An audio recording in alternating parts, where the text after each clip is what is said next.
Super Bowl Sunday, and I've flown across the country to watch the game with Norm MacDonald. I heard everyone hates that Ben Affleck is Batman. Yeah, but they haven't seen the movie yet. What's the movie? Batman.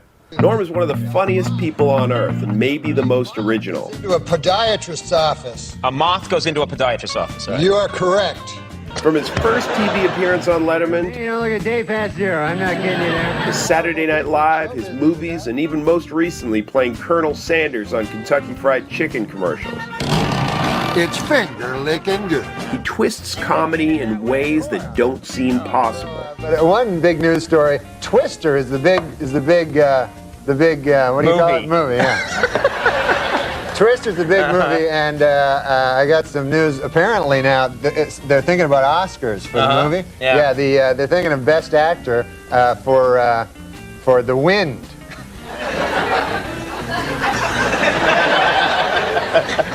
Before the show, you said that stunk. Yeah. Yeah, you were right. I did. It's crazy. They showed me. Come and sit. The football game is about to begin.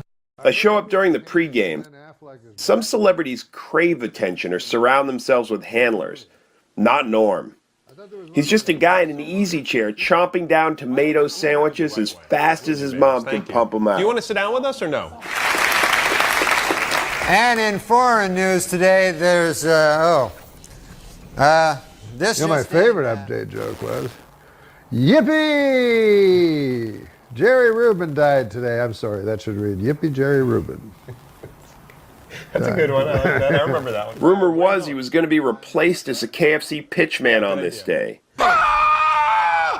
It's true. Colonel pretending to be me. Norm jokes about how on the set that day, no one would tell him the truth. But also beyond that, wouldn't they think you'd go back if they were not telling you the truth, right? Yeah, I don't know what they thought. It was all strange, but... Not that he cared much. All right, here we go. Norm has developed a habit for tweeting throughout sports events. He's also a veteran handicapper. The proper bet is Denver. Denver, okay. You wrote Deaver.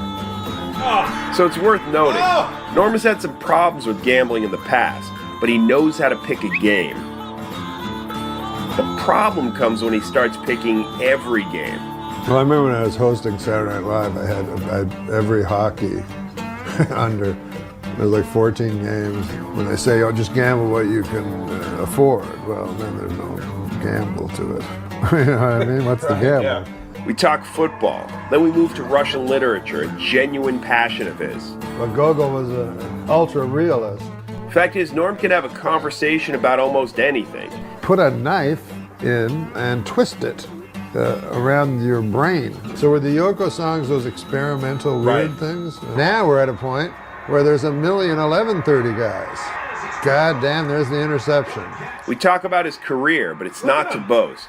Norm rarely boasts.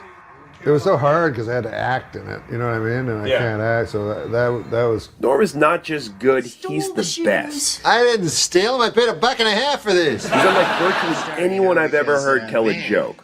He tells winding stories that seem to die. Then he keeps going and they spring to life, like a 13-minute John Coltrane solo.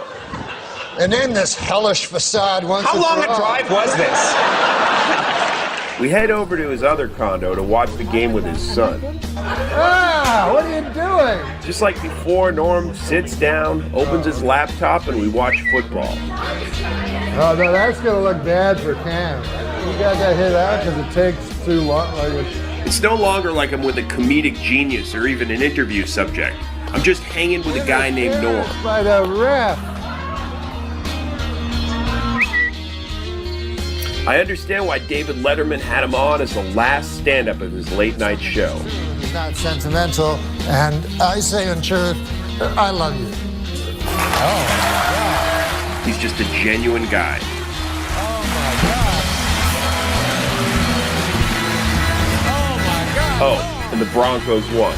They scored 24. Not bad, Norm. That was very sweet, Norm. Good night, everybody.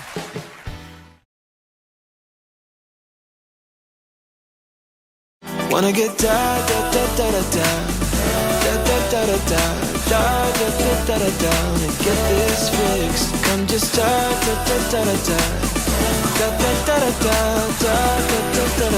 just touch my lips. I thought my life's pretty interesting too, you know? So this is me. This is my show. The show is called Norm? Norm +1. It's a crazy life. But it's ours. Hey, don't you gotta go to school or something? Yeah. Do you have homework? Did you do your homework? Yeah. They give you homework there? Yep. Poor Mrs. Lane. He asked me to watch Chris Farley before he died. He said, you got to come to the after party at SNL, the one he did right before he died. So I go to the after party, and Chris... Norm or Chris? Well, me Who and died? Norm... Sorry, Joby's still on the phone. Me and Norm are watching Chris Farley, okay? Norm has to go talk to somebody. He goes, watch Farley. Farley disappears into a bathroom with Andy Dick for 5 minutes. Comes out in 5 minutes, smiling, whatever. Norm goes back and goes, how's it going? I go, well, I got bad news. Farley disappeared into a bathroom with Andy Dick. And I got to tell you, man, there's only two reasons a guy goes into a bathroom with Andy Dick. Neither one is good. And Norm went, holy fuck, I hope he's high. Let me hear this. I had to help watch. I had to help watch. Okay. So this is how fast Norm is, though. This is a testament to Norm's wit. So I'm at the party, and Norm is talking to somebody, and I'm watching. Do you have a normal knife? I'm coked up. So I see Farley disappear into a bathroom with Andy Dick. Okay, him and Andy go into a bathroom. Yeah. They come out 5 minutes later, they're giggling. Norm goes over to me. He goes, what's going on with Chris? Give it to me. Bad news, bro. He goes, what? I go, give me the knife. I gotta clean it with alcohol. I said, there's only two reasons a man goes into a bathroom with Andy Dick, and neither one of them's good. And Norm looked at me without missing a beat and said, holy fuck, I hope he's high.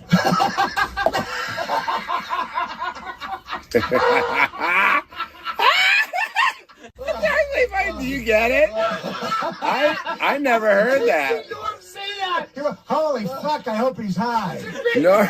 Norm is so fucking funny, dude. Good news he was high. Whoever sent that, I love you. That is so good. Yeah, I'm sure he did. He had the complexion of wet cardboard. I've never seen a man look more unhealthy. Dude, I went to a strip club with him in Toronto. Me? We shot a movie in Toronto. We had chicks hanging.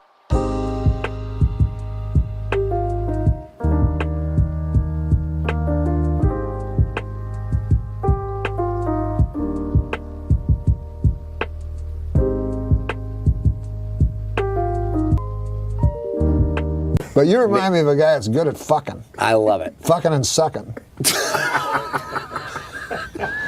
He also was really drawn to touchy subjects. So it's like a brutal murder. Yeah. He got pleasure in being dangerous. Yeah. How many anal rape jokes did we hear? You know, how many, including, I must bring it up, the Swedish German. That became Andy Richter, the Swedish German. That became a thing. Yeah, and actually Conan and I were talking about this yesterday. I had forgotten about this, and of course, you said that you sometimes see it online. And I'm like, okay, well, let's hear about that because you know me, I'm in the nose cone of the rocket. Right. I'm at the top of the pyramid. Right. Your ivory tower. There's a lot of clouds underneath your window. I'm up there counting my gold coins. I can't be concerned with what you're doing down in the moat. No, people. I mean, every weekly, someone will just arbitrarily just call me a Swedish German.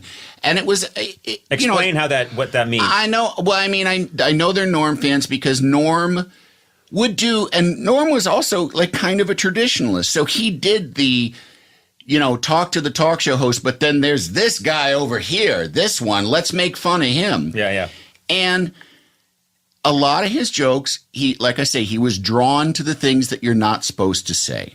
So a lot of his jokes were about being queer, gay porno. This fellow over here, he enjoys the gay porno. And that became a thing with me. And at one point, he was talking about your ethnicity, you're Irish, I'm Scottish, what are you? And I said, I'm Swedish German. And he, for some reason, was like, really? And I was like, yeah, well, why would I make that up? I'm Scottish.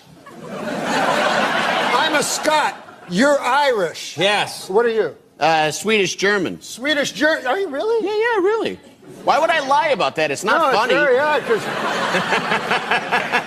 It's a very strange lie. I put one over on those people. Yeah. Swedish German. But that then later became a euphemism for gay. Yeah. You know, the old prospector comes to town and wants a prostitute, but no, there's no prostitutes. There's just Andy Richter, the Swedish German. And I've been in that mine for a hell of a long time, and I'm only flesh and blood. I need a woman. Well, the bartender says, hell, there ain't no women in this town. If you want to do any of that business, all we got is Andy Richter, the Swedish German. It's outrageous because it's Norm. It's outrageous because it's on a talk show. And it's you. And it's me. Yeah. But and I think that some people think that I was somehow, and somebody else, a friend of mine pointed out, there's nothing, you can't do anything with that. Right. There's nothing to do with that when Norm MacDonald says, this fellow over here, when it would go to hey, Conan, have you met his wife? But then you did say, at least I had my dignity, and says, you were raped. Yeah, he goes to rape, Yeah. And my God. Got to be all secret. Nobody.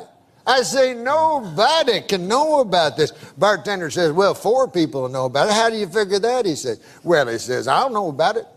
He says, you'll know about it. Andy Richter, the Swedish German, will know about it. And the fella that has to hold down Andy will know about it. Well, at least you left me my dignity. Yeah. I like the way that story ended. Yeah, that was you weren't gay. Right. Yeah. No, but that's not beside the point. You were raped. No, it's more.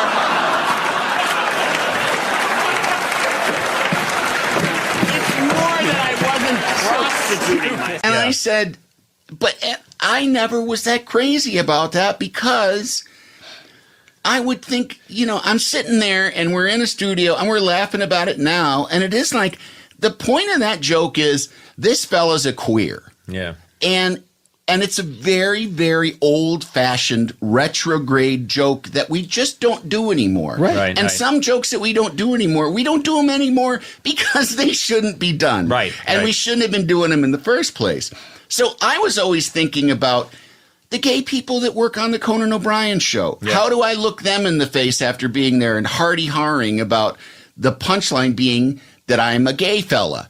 And we're thinking about the people in my family who are gay. If they're going to watch that, how are they going to think when the real bottom line, what's funny about that is that I was supposedly a homosexual. And that I was, which to me, I always was it's like saying, this fellow over here, he doesn't want anybody to know it, but he's a secret Jew.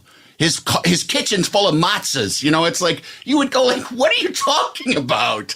What is that? How is that funny? My kitchen's full of matzahs. I know, but you're not a secret. But you know what I mean? It made me uncomfortable, not because I was afraid that people would think I was gay, because if I was gay, everybody would know that I was gay. It made me uncomfortable because there were people out there in the audience whom I love and care about, who would be left thinking what's so terrible about me that I am a joke, that I'm a punchline, that how I am and who I am is a punchline to a joke. But that was when you're the kind of comic that Norm is, and you are going after any uncomfortable subject, and you're like, oh, let me get in there and roam around and really get my elbows. Right. It's gonna be ugly sometimes. Yeah, and it's gonna be uncomfortable. Yes.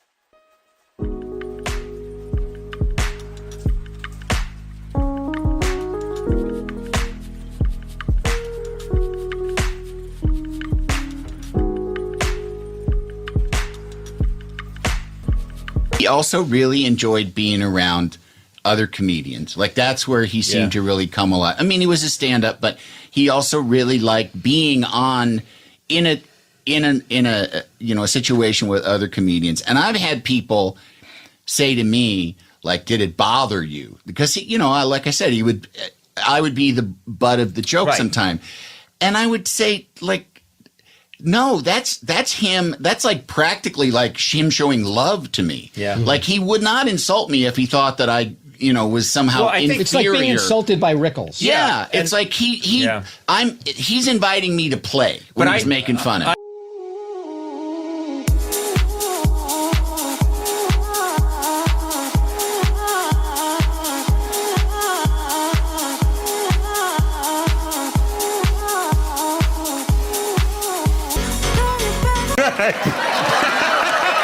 Will Ferrell is definitely one. Really happy to see you, Will. So good to see you.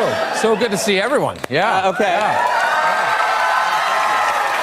I like when my friends are on. Like, I like when Andy Daly's on. Oh, shit, mother...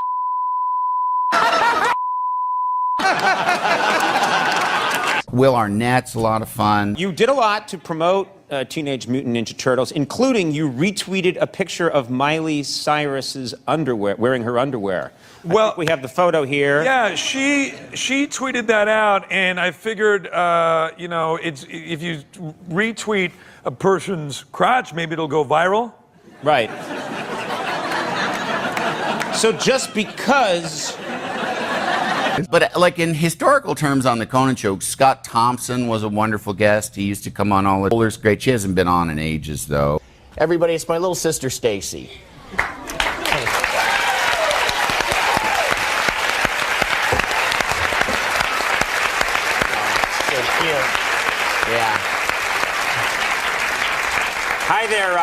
Hi there, Stacy. It's really great to see you again. Thanks a lot, Conan. It's awesome to see you again. Wait, what? What was wait? This has been Wait What? Bahrain.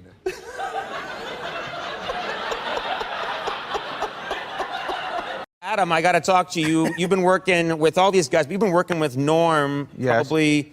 You've been working for him with him for a long time. Yeah, but Normie. No, I think what he's bringing up was when me and Norm, when we did Billy Madison, I said I would tell. Yeah. Oh yeah. Yeah. So that's like the first time you guys worked together in a movie, right? Yeah. Movie. I mean, it was the first. That was our first movie. Hey, we're right here, guys. We're right here. Yeah. Well, this is great. When I graduated first grade, all my father did was tell me to get a job. Hey, you want to feed that donkey some beer? Get it all messed up? Maybe later. Yeah. Yeah. So Norm and I did the movie, and Norm is we didn't know each other's acting style. Yeah. Right. So me and Norm are best friends in the movie, and we're out at the pool. We're doing a pool scene. I'm Billy Madison, of course. So old Billy's gonna talk to you. And Frank? I played Frank.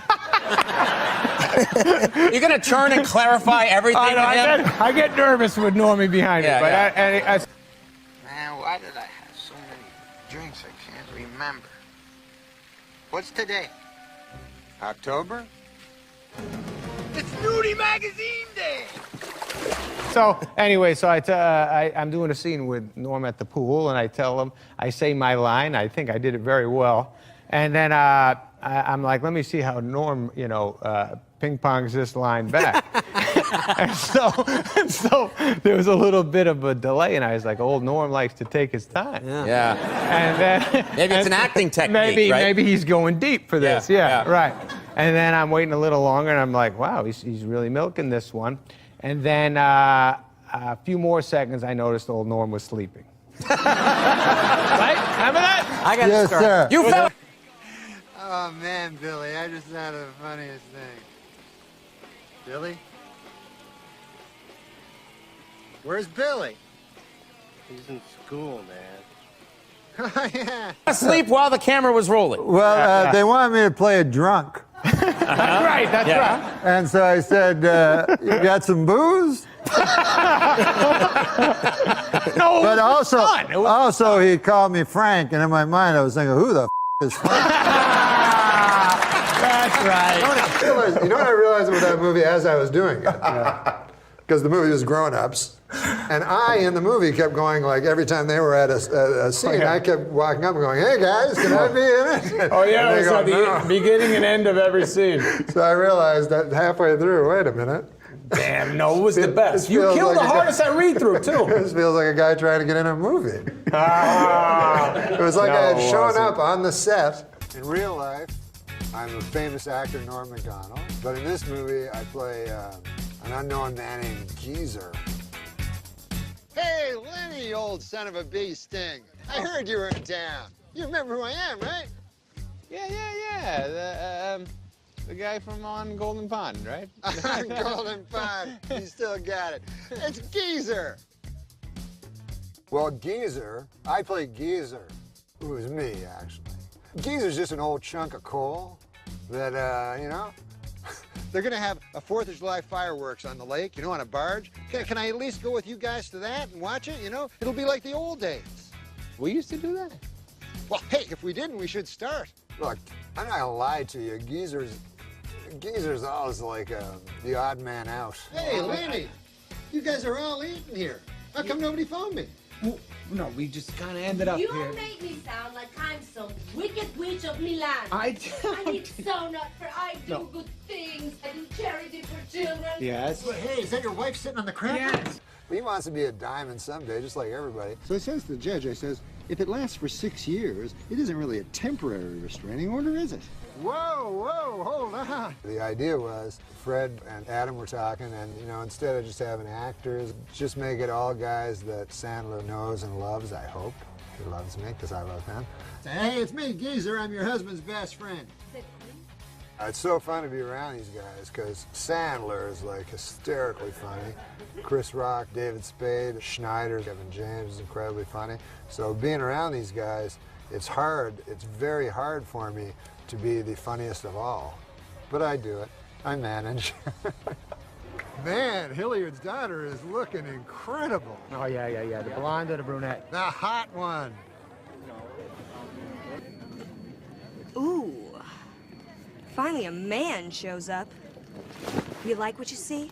Ooh. Yes. You're gonna have to catch it. Well, I gotta go. I hate to leave you, but I'll chase him to the end of the earth.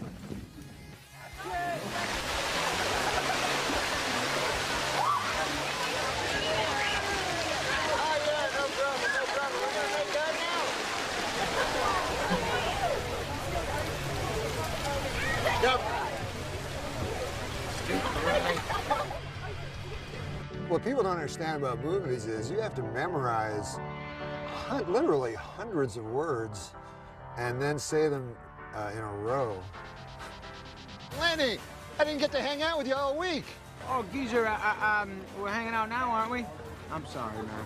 You know, it's an interesting thing. You say sorry. You know sorry is not in the Bible. Please forgive me. That's the way they say it in the Bible. That's cool. That's an interesting fact. Completely true, except for the Bible part. So it's fun to be able to improvise because it's so hard to remember words in the order they're supposed to be. Hey, what about they're going to have a 4th of July firework. Listen, it's not as hard. It's not as hard as coal mining, but it's actually harder than coal mining. But I like to say it's not as hard as coal mining because it makes me sound like a man of the people. It's actually much harder than coal mining. Those coal miners, man. Huh. What do you call a kangaroo wearing sunglasses? Beats me. Usually on movies, you have to work with actors, and that's not that fun. But when you work with your old buddies, that's the coolest, yeah. Since when do you guys stand in lines? Don't you remember what you used to do without me all the time? Backdoor shuffle. Backdoor shuffle. Yeah. We really gonna do this? Backdoor shuffle. Hey, come on. Should I come along? No, you just stay, keep our place in line. I'll stay. Okay, I'll stay here then. Ladies and gentlemen, a sad moment in grown-ups history. We're saying goodbye to Norm MacDonald.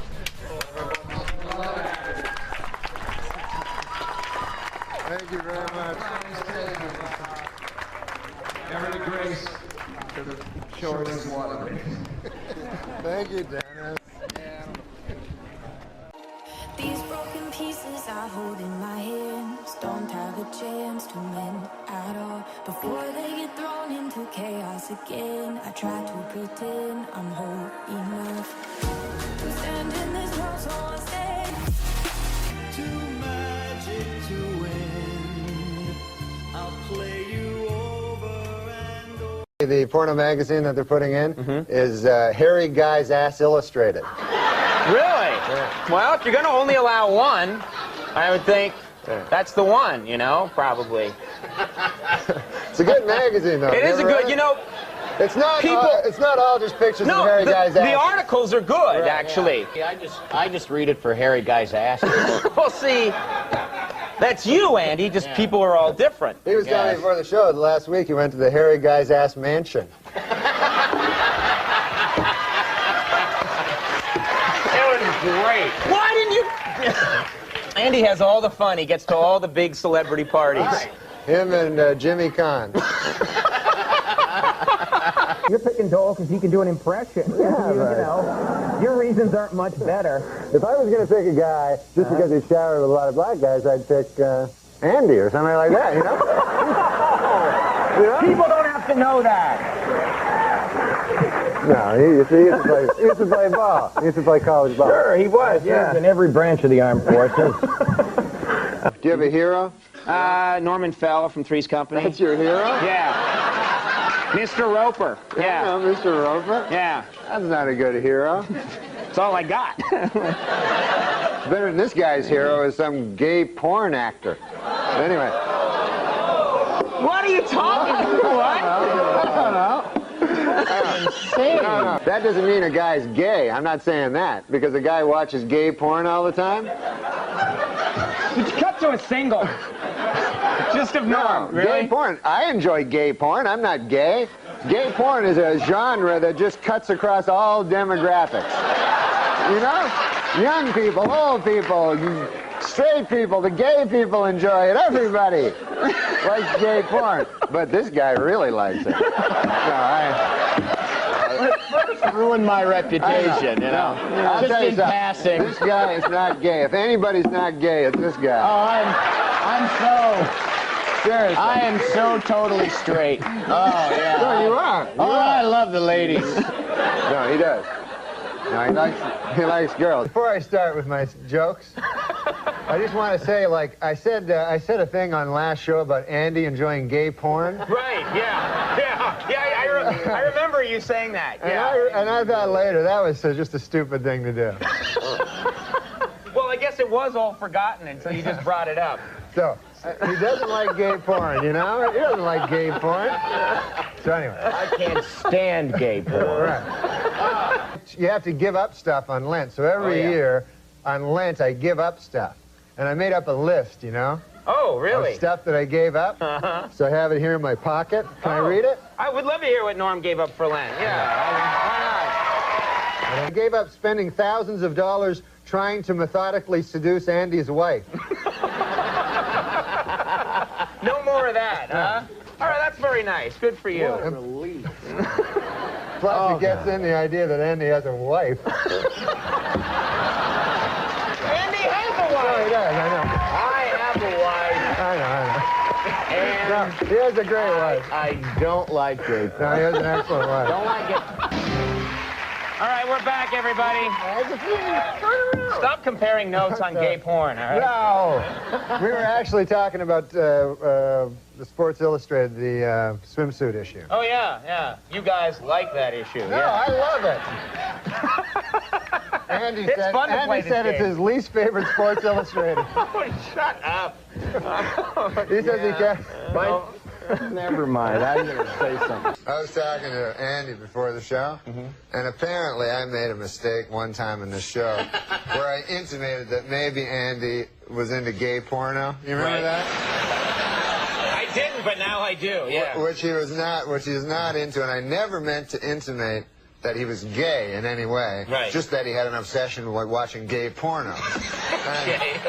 There is a difference. No, he's got a wife. Yeah, I know. What are you talking about? I know that. Have you ever met her? Yes. Okay, good. What are you talking about? She does exist. She does exist. Yeah. That's what I'm trying to tell the people. I don't want them to think that Andy's into gay. And there's nothing wrong with being gay. Unless you're not gay, and then there's something horribly wrong with it. That's when it goes awry? Hey, I'm going to miss Andy on this show, man. Oh, yeah. He's got to leave, huh? How bad is that, huh? Yeah. He should stay. You want him to stay.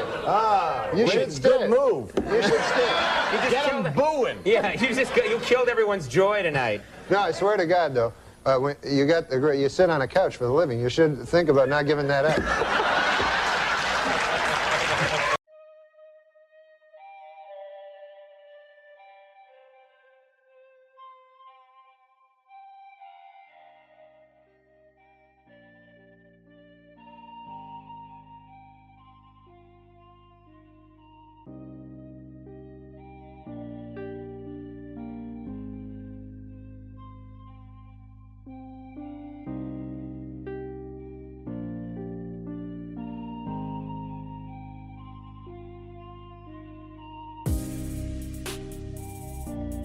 You know who I met once, Bob? You may have met this guy. I bet you did.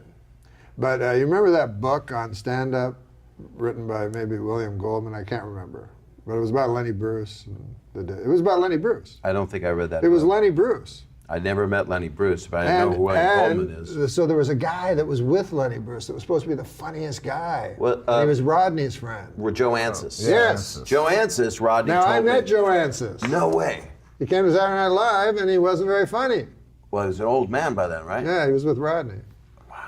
You know, there's a story about him that he was so OCD that he got into a bathroom, took off all of his clothes, and like naked in a toilet, but didn't lock the stall door. Yeah. And Rodney told me this story, and it has to be true, I guess, and because he didn't tell that many stories this many times. And he's naked, standing on a toilet seat. So you look under the stall, and the guy saw that there was nobody there, and he was trying to take a shit, and he was just naked like a crow, and his clothes were laid up over the side of the stall. Yeah. And a guy opened the stall, and they both because he was like naked with like his dick hanging out. My God. Just a creepy story. There was no punchline to it except how OCD the guy was, how crazy. I heard a great story, and correct me if I'm wrong, about you running into Rodney after he got out of a hospital at Caroline's. Was that you? And he was waiting for Ron Jeremy? Yeah, that was at his place. That's actually in the book. It's in the book. Is that in the book? Yeah, there's a story. Tell and everyone that story. It's a true thing.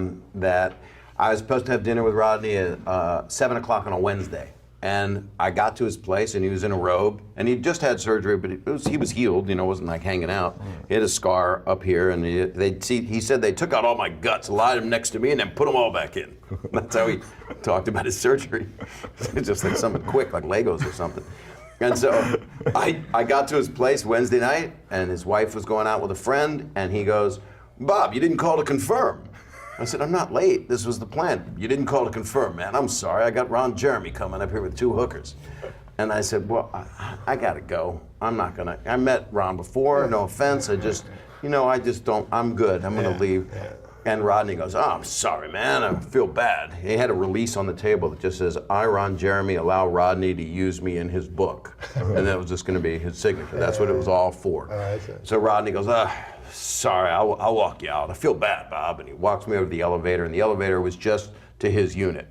And I walk over, and the doors. I'm on the inside of the elevator, and I go. He said, "How you doing, Bob?" I said, "I'm doing pretty good. I would have liked to have dinner, but how are you doing?" And he goes, "You want to know how I'm doing? You're leaving, and I'm waiting for a guy that can suck his own cock. That's how I'm doing." And then the doors closed. And we both laughed out loud because he said it he had no energy up to that moment. And when he said it, it was like a back to school moment. Like, "That's how I'm doing." And he yelled it. And that's what the guy could do, apparently. The potato bug of porn actors. Yeah. Could curl himself up. And you've met him. I met him. He loves comics. Thinks he's funny. He's the funny one. He loves comedians. That's the guy you definitely want to fist bump, not shake. Oh, yeah. Talk about that big juicy thing you were talking about. No.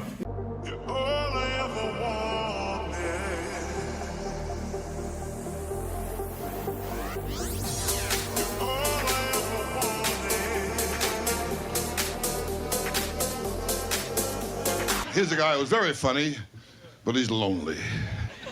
He needs acceptance. Make him happy, won't you? Bob Saget, how about it? All right, Bobby, here we are now. Thank you. Gosh, you're a wonderful audience. You really are. I'm not just kissing up. I'm really not. I swear, I'm slobbering all over you is what I'm doing, because I need you to like me real bad, because I have no act, and I have no life, and I have no future. He's like the guy, and you're like the little What guy. Little guy. I'm You're like the Aaron skinny Paul, guy. and you're like Cranston. Yeah, you're Cranston, and you're the other guy. Yeah, I'm the little shit. And you just throw him around. You're on a show that almost was the precursor for. Oh, it definitely was a precursor. That's a good word. Yeah. Because that's in Breaking Bad. But Yeah. also, Weeds was like kind of broke down the door for Breaking Bad. Broke down the door Yeah, for yeah. Breaking Bad, he says.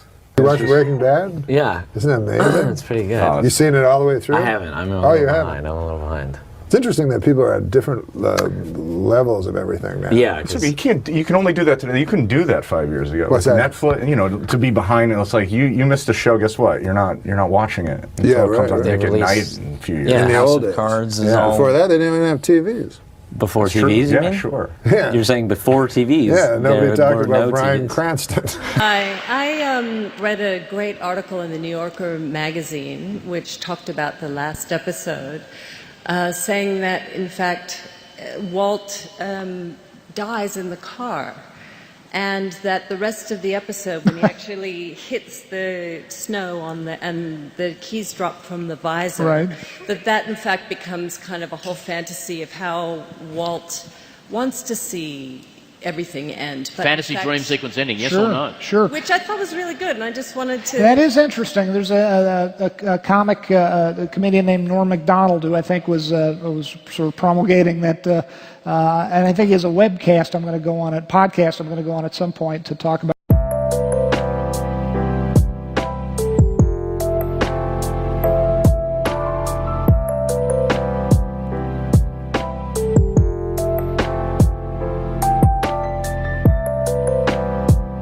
Can I tell you a great story about Norm MacDonald? Go ahead. Norm Kenny? I don't know what the story Oh, it's the dog story in Vegas. Here now is a dog story about Norm in Vegas. Go ahead. It's the greatest story in the history of the world. Norm's in Vegas, and they give him a massive suite because he loses about $11 million a minute. Yeah, and that World Series of Poker kind of stuff, right? That was well before that. Okay. The World Series of throwing away your money. And now for the World Series of throwing away your money, here's Norm MacDonald. And he has an associate named, can I give her name? Sure, yeah. No, Lori. I'm not going to give her whole name. Lojo. So, okay, so we got her whole name. And she's adorable. And her family's listening. Right. And she has a dog a little bigger than my tennis shoe. And so we're going downstairs so Norm can lose some money. And Lori leaves the dog in the suite. When we come upstairs, the door is open to the suite. Mm-hmm. And it's impossible to get in unless you have a key. So obviously the dog had opened the door and left because he was fed up waiting. And the entire inside of the suite was on the floor. Wallpaper, lights, pillows, stuffing, everything. Yeah. And the dog was downstairs in the jail with people, with other guys, with drunks and stuff. I'm telling you the truth. I'm telling you the truth. Norm, is this true so far? What? Norm, is this true so far? It is true, and then what happened was there was a band of gypsies in the next room. Don't hear that name in here. Yeah, they're lurking at the outskirts of town, but they must have gotten this suite because they pretended to trip down an escalator or something, and they were going to sue Lori Joe's dog for emotional distress. The Don't you love gypsies. having to go downstairs and bail this dog out like you would a gambler or someone who tried to steal? The dog was in jail. Is this your dog? And they have video of the dog in the jail cell trying to escape. I've seen the suite. I mean, I can't even. The wallpaper doesn't come off a wall in Vegas. He took the wallpaper off, and he had watched everything he could watch on television and left. What kind of dog is this, Norm? I don't know. It was a boxer. What was that dog? Wow. Because you know how boxers know how to they throw up their hands, so he was able to open the door from the inside. Yeah. I'm sorry, I'm confused. Where did the gypsies come in again? They were living next door. Oh, They were okay. trying to sue everybody. All right. So the gypsies were living next door. You don't believe this story, and it's 100% true. Well, Norm, I believe. I don't believe Super Dave. I believe Norm. The dog got loose in the hall and traumatized a gypsy child. Well, what happened is a gypsy child opened the door, and the dog was walking down the hall with a couch. A gypsy child. Hey, where's my couch going? Who's got my couch? That dog is taking my couch. Oh, my God.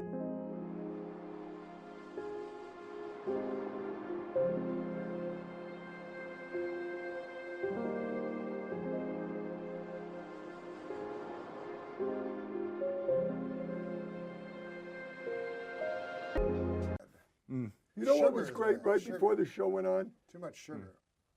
He laughed at something that I said, and a thing came out of his nose like Niagara Falls. No, don't tell people. No, I'm not telling him. I'm just telling him. But the And folks we at had to home don't bring need in to know a that. towel to get it off because was a big towel. Like, oh, it was huge. I was going to grab it with my hand. It was like the towel. so It was like the big. towel they handed Louis Anderson after that dive. No, it was a but big the towel. The folks don't need I'm not going to say that ever again. I Don't apologize. ever I say that apologize to both again. of you. I mean, it's sticky lie. Yeah, it really Okay, is. go ahead. Norm's tone was distinctive and unique, yes. And nobody did that. Nobody did what Norm did. You know what I mean? I talk about Norm in the show too. It's funny, and one of the things is Norm would talk people, like we'd talk to some strange waiter, small talking people, and he'd be like, and then the guy'd be like, "You're right, I'm quitting the job," and he'd walk out, and then Norm would go to me, "I didn't tell him to quit the job." Like, yes, you did. But Norm's whole world was not just he was making fun of you. You were part of this, the suckers too. Yeah. And he'd be like, I mean, you're telling me, he would just spring you in. It was that brilliant podcast he had with Adam Egan. Yes. Where it's just, yeah. Well, I went to Norm's, his memorial service, and Adam Egan spoke, and he killed. It was all these professional comedians. Yeah. Adam Egan went up and he goes, "I love Norm Macdonald, even though if you Google me today, it says Holocaust denier. Adam Egan has the first thing." And he went on about Norm, but it was, him with Adam Egan was perfect. Because the guest didn't know that, like half the guests Norm would go, I mean, I agree with you. Not like this guy thinks that the Holocaust didn't happen. And the guests would be, you could see their angry eyes, like, what? And Adam would just sit there and take it. And the guests would leave the show thinking this guy's a Holocaust denier. Yeah, there was nothing funnier than when Norm was like, this guy fucking didn't think the Holocaust happened. So funny. And just blow past it, and the guests would look, you could see them looking angry. And then Norm would move on, which was another brilliant part of the bit. Norm would just keep going, and then the guys would just sneak a look at Adam like, what the fuck's going on? Yeah. And it was and Adam, to his credit, sometimes he tried to deny it. Usually he'd just take the hit and that person the rest of their life. That's so funny. He's Jewish. Are you Jewish? Yeah. Okay, then you'll get it. Oh, okay. Okay. Half Jewish. No, I'm full. Full Jewish. Full Jewish. All right, then. But you're young, so you might not get it. Maybe. Okay, so here's the joke. Holocaust denier. I'm awesome. I'm not going to hold that against you. Thank you. I don't understand what complex mathematics is, but one time I was in an elevator with Norm Macdonald, and we're in the elevator with these guys, because Norm Macdonald in an elevator is very, he will literally say the worst thing you can say about somebody and then leave, and you're left there with all the people. That's his thing, one of his things. But there's two guys who were talking about some complex mathematic thing. This is in the late 90s at 30 Rock. And they're saying these, I didn't even understand what language it was. It was a really deep mathematic thing. And then Norm Macdonald, who had never brought up math or anything like that to me in his life, goes, and starts speaking to them in this, what sounded like tongues. And they're like, oh, and they start speaking the binary, and he goes, and he starts speaking this mathematic talk, and then they leave. And then he goes to me like, yeah, those guys are nerds or something like that. And I was like, what? How do you know that? How did you know what they were talking about? How did he know?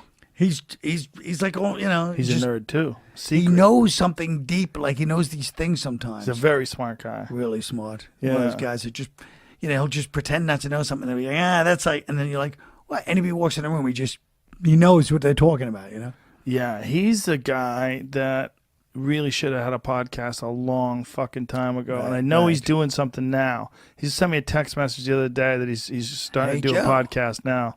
Hey, Joe, man, I'm doing finally, a podcast. Doing that thing we talked about. He should have done a lot, because he had that show on Netflix, but they muzzled him when he went on the Howard Stern show. Right. And he was saying something, and he didn't want to say retarded, so he said, you'd have to have Down syndrome to believe that. Because he thought that'd be a better thing to say. But here's the thing about Norm. I'm still not sure if he thought that would be a better thing to say. Right, you never know. Because he's so smart. He might have been doing it as a double troll. Yeah. No, Norm is capable of the double troll. It's like, I don't want to say retarded. Down syndrome. The double troll, exactly. Yes, he's the master of that stuff. I randomly wound up sitting next to him on planes twice. On two different occasions, just like I go, Norm, like out of nowhere, and he's sitting next to me. And one time, we're sitting there, we're talking, and we're having a good old time. And then he's talking about, I quit smoking. He's telling me how he quit smoking and finally quit smoking. And he's telling me all these things. And then when he lands, he literally like he can't stop himself, runs into the airport store and buys cigarettes. And he's lighting it as he's leaving. I go, I thought you quit. He goes, I did. But all that talking about smoking makes me want one. And he's like, before he even got out the door, he's lighting the cigarette. He just couldn't stop himself. But I like he goes, all that talking. He's the one talking about it. All that talking. He always puts it on you. That's what's great about it. But it was. He's like, this guy talks about smoking. He got me back smoking. But it was so crazy because I was like, "That's great, Norm. It's so great you quit." And he's like, "Fuck, I want a cigarette." Yeah. No, he always do like, yeah. I mean, I don't drink. I quit drinking. And it was like, oh, really? Did you drink a lot? Yeah. I quit. I finally had to quit. It's hard, but I did it. And they're like, oh. He goes, yeah, because I got fucking wasted last night. And I said, I'm never going to drink again. I was drunk. And people are like, wait, I thought you quit. Yeah, I quit. That's what I'm saying. He's always last night. Yeah. It's like an elaborate, like Abbott and Costello routine. Yes, exactly. Well, the gambling too. He fucking loves gambling. Yeah. Loves it. Oh yeah. Yeah. But that's a thing. Like a lot of these great comics are like really impulsive. Yeah. It's like something about like the ability to say some of the crazy shit that he says. Yeah. It's you have to have this like hot wire. Yeah. It's just like, yeah. You just want to touch it. Ah. Yep. Oh no, he's one for the books. Yeah.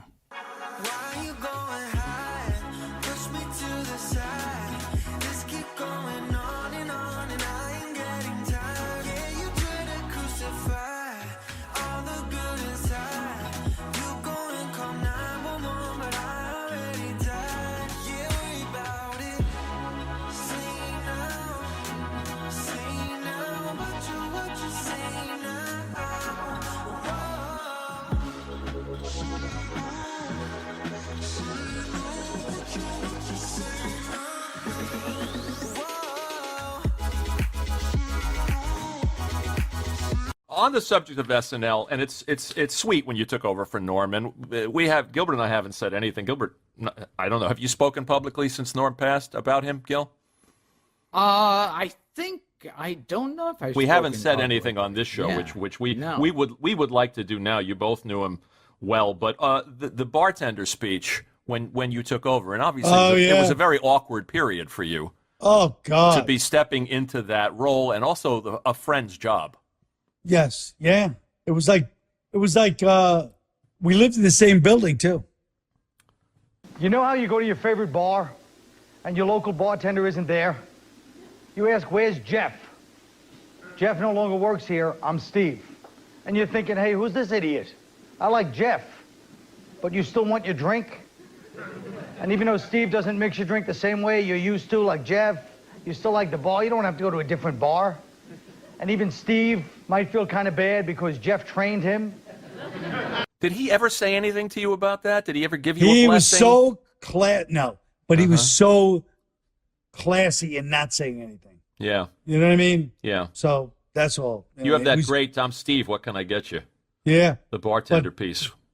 Well, I'm Steve. What can I get you?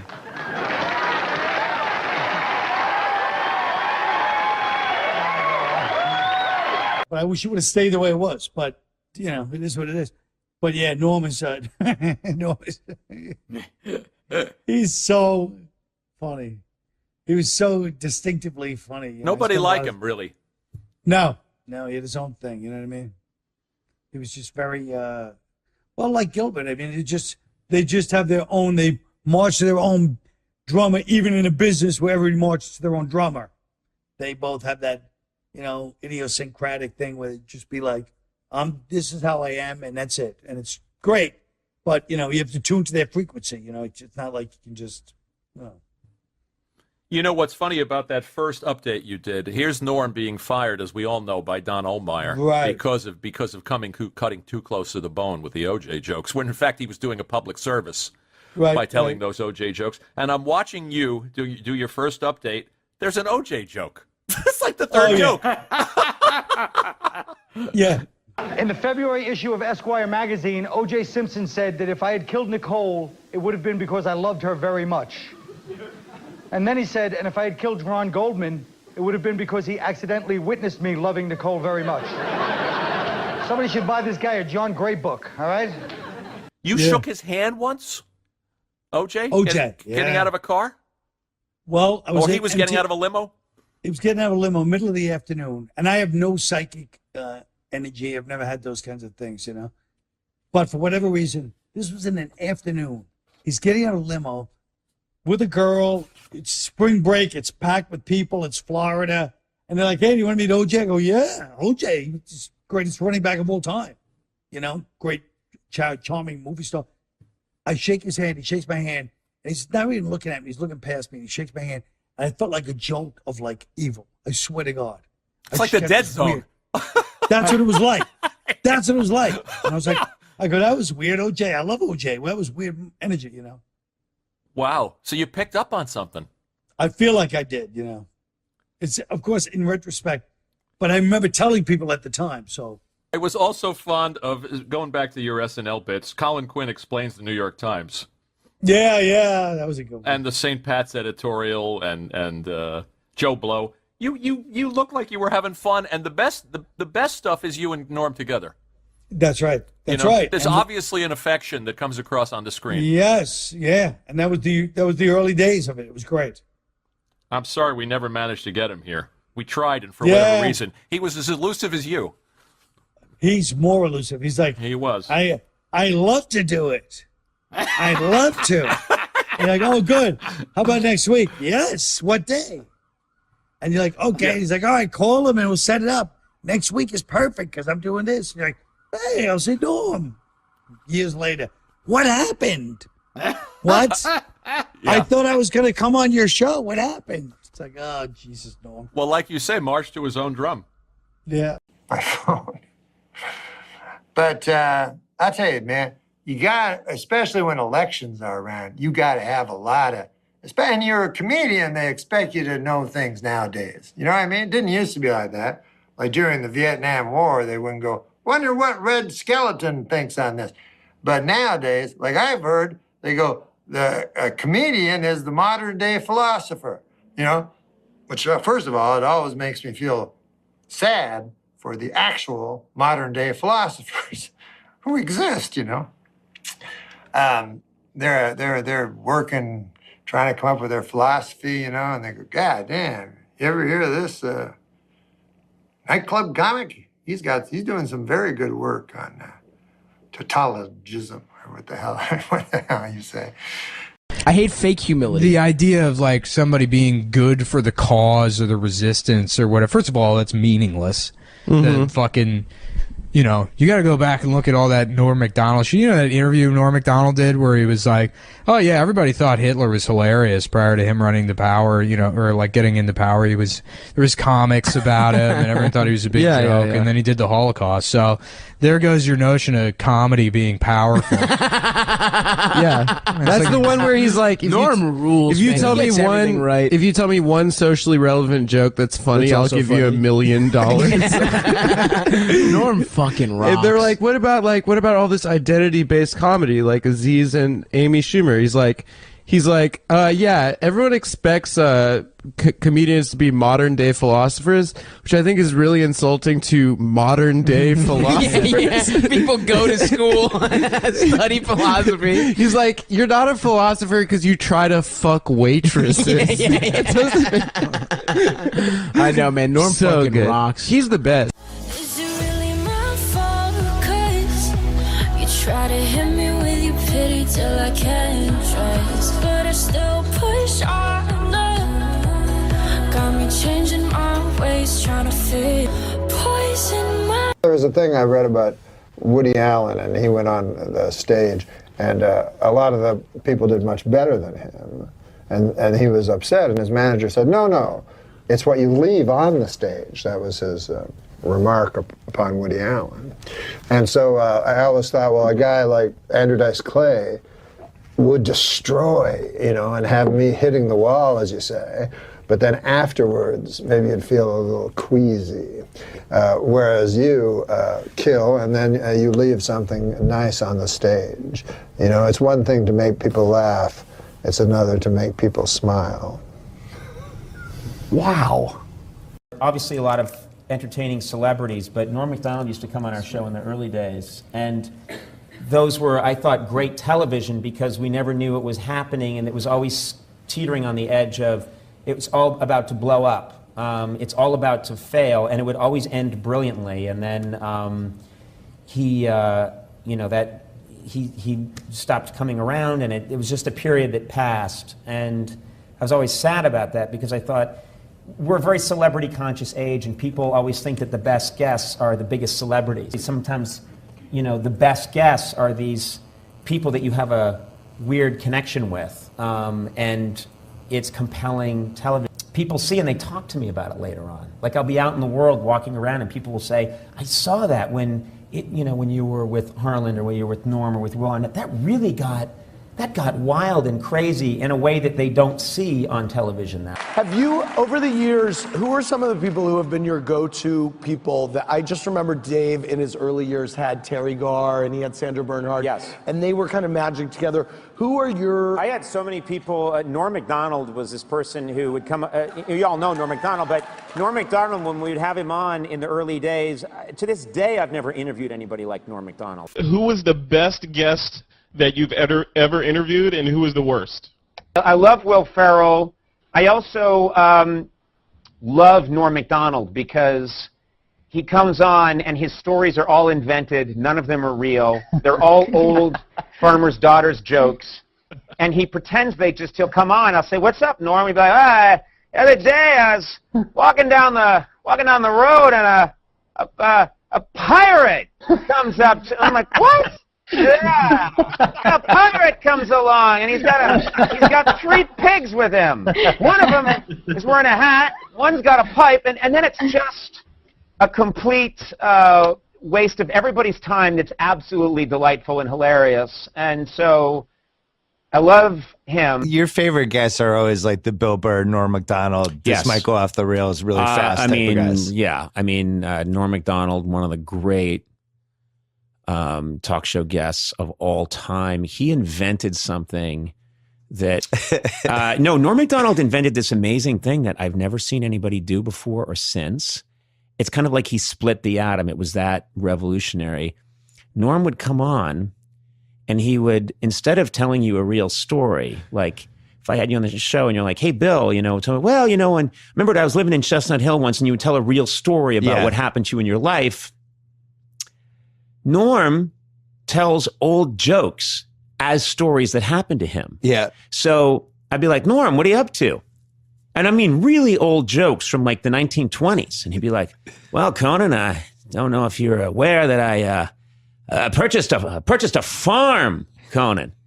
I'd be like, "Really? You purchased a..." Yeah, I purchased a farm. Of course, I have 3 daughters."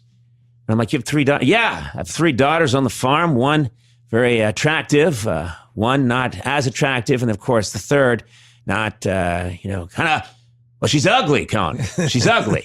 And I'd be like, "Well, one day, this traveling salesman comes to the farm, and he says, now, Norm, I tell you. And then it's like he's telling an old traveling salesman joke. Yeah. But about halfway through where it's going. I usually know. I know kind of what he's doing.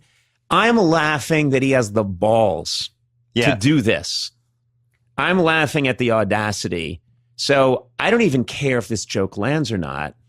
I'm laughing that he's committing to the fact that, no, he doesn't have a farm. He doesn't have 3 daughters. There's no traveling salesman. But he doesn't care in a way that is exhilarating and scary at the same time. Do you know what I mean? Yeah. And plus, he probably has some people in the audience who are taking completely seriously, right? Yes. Yeah. He's got some people thinking. We call them tourists. Yes, we call them. They're usually from San Bernardino. Well, Norm had the greatest talk show moment in the history of talk shows with Courtney Thorne Smith. That was epic.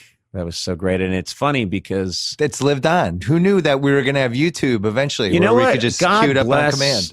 God bless YouTube. I had no idea when those things were happening. I thought, we're talking 1993, 94. When those things were happening, I thought, what did I know? I just thought if you were up and you saw it, that means you saw you saw an amazing thing happen. And if you, and then maybe if I get to stay on the air long enough, we'll have a 1-year anniversary show and maybe you'll see it then. But if you're not there for that, it's gone. And now I meet people, that around the world that will say, "Oh, I just saw that thing with you and Norm and Courtney Thorne Smith." And I'll think, that was a moment of my life when I was 30. Yeah. And I'm like 85 now. Like, how is that possible?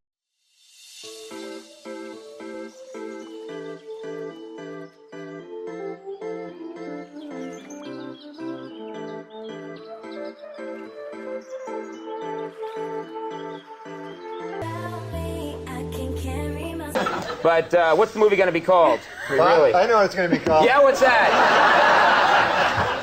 If it's got Carrot Top in it, you know what a good name for it would be? What's that, Norm? Box Office Poison. What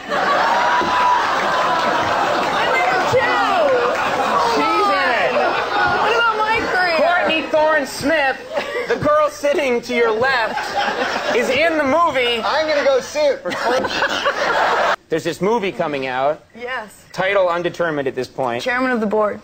Oh, all right. Do something with that, you freak. I bet the board is spelled B-O-R-E-D.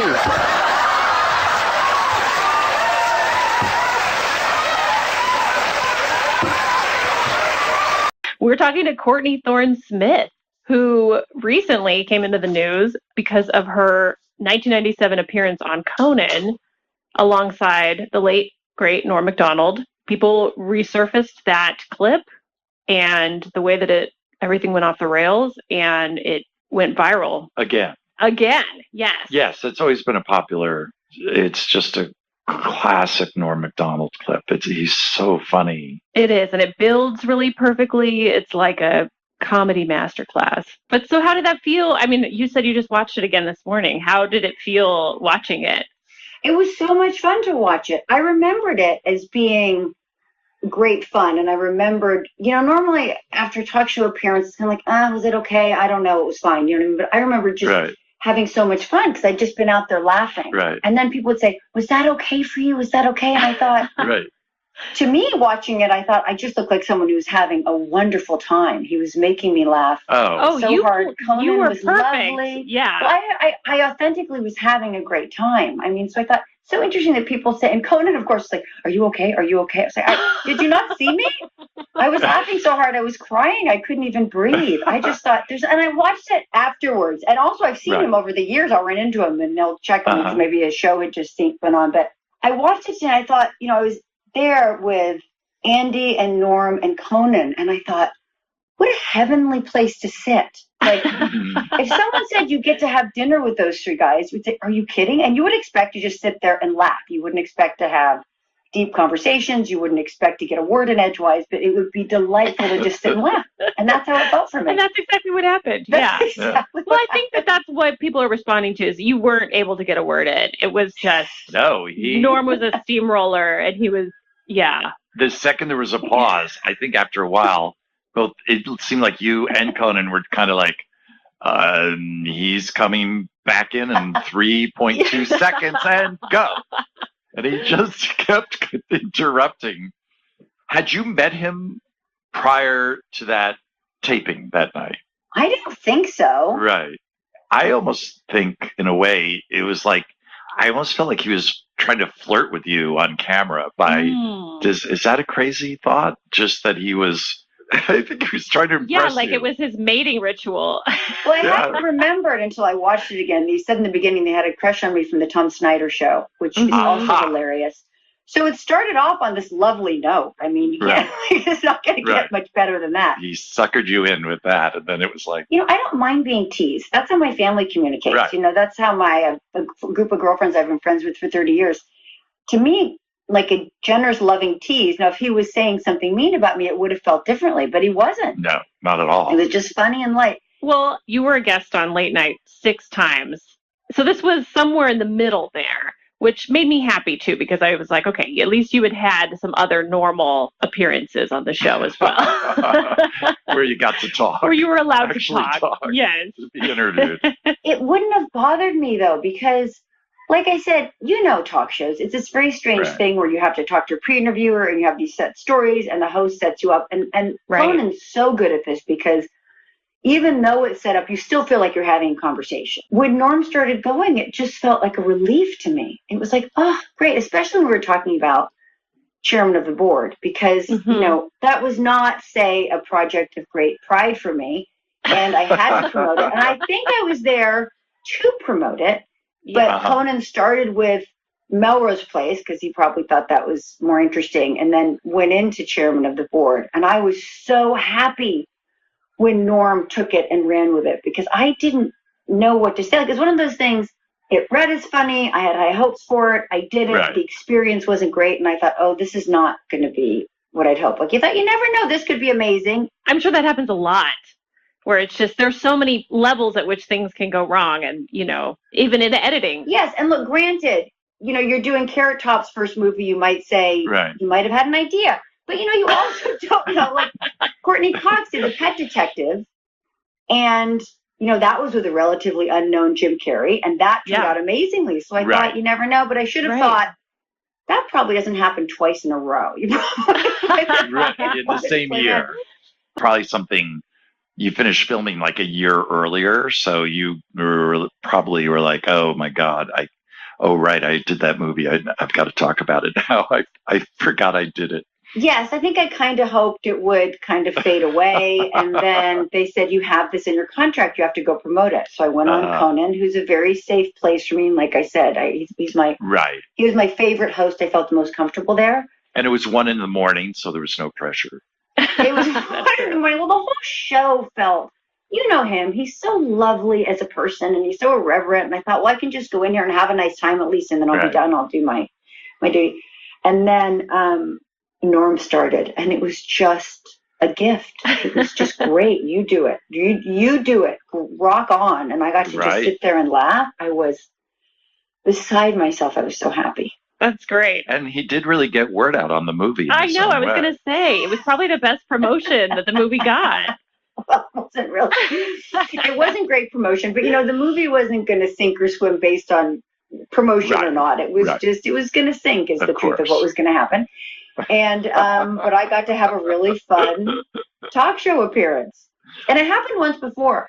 I did the Tonight Show, and I was talking about my sister's wedding, and I did a bit about my dad telling a joke as we were walking down the aisle, and Don Rickles was there, and Don Rickles started riffing on my dad being insane, and why was he at the wedding? Wow. Shouldn't he have been in a home? And he just went off on my dad, and people said, "Was your dad upset?" I was like, "Was my dad upset?" It was a highlight of his life. He never stopped talking about it. Don Rickles teased him. He was beside himself. So we both got to be teased by comedians we really admire. That's great. So were you already a fan of Norm's, or were you aware of Norm at all? I was a fan. I'm a comedy nerd. I always have been. So I was a big fan going in. So it was fun to just be there and sit next to him. And thrilled to have him take over my interview. Get the Norm treatment. Yeah. That was the tail end of him hosting Weekend Update, because I think he left the show SNL later that year. So it timed out nicely. And he was riding that wave of, being the Weekend Update host, which was where he was brilliant, obviously. Great. So a lot of times I think he'd be like a last minute booking sometimes, because he'd be in the building, and it's just like that. Conan was mentioning this, that if someone dropped out or something, you can get Norm down, which is like usually a step up sometimes, wow, you have Norm coming in. And a lot of times Conan had no idea what he was going to say or do, which made it all exciting. And he could trust him, right? He knew it was going to be funny. He knew it was going to be interesting. Well, also, don't you think, I feel like he works on a different time frame than the rest of us. Yes. Right? Like, that's one of the great things. His timing is so funny. And when you said, in the interview with me and Conan and him, he was like, there'd be a pause, and then there'd be like, he would come in at just the end of the pause. Like, his timing was so extraordinary that you never knew when you were talking to him when the break was going to be, when the punchline was going to be, and you don't care. You just kind of go. And he did, I saw him on Comedians in Cars Getting Coffee. Yeah. Right. I felt the same way. I thought, oh, he's just having a lovely time. He's just in the moment, in his own world, his own time, having a wonderful time. He doesn't seem nervous. He doesn't seem like he has to perform. Right. Yeah. That's a really good point. He'd take over and change the timing of whatever was going on, and kind of turn it in, you're right, to Norm time. Norm time. Yes. And you were literally kind of had to just be in his thrall and go along for the ride. And he would always just, stick the landing. It was always great. Because he was so interesting. Like, it wasn't, I didn't feel like I was fighting for stage time. It was like he was talking and everything stopped, and we all just stopped and looked at him till he was done, because it was the most interesting thing in the room. Yeah. Right? Luckily I didn't think he's taking my time. I need to compete. Didn't even occur to me. I just thought, oh my God, Norm Macdonald is talking. Right.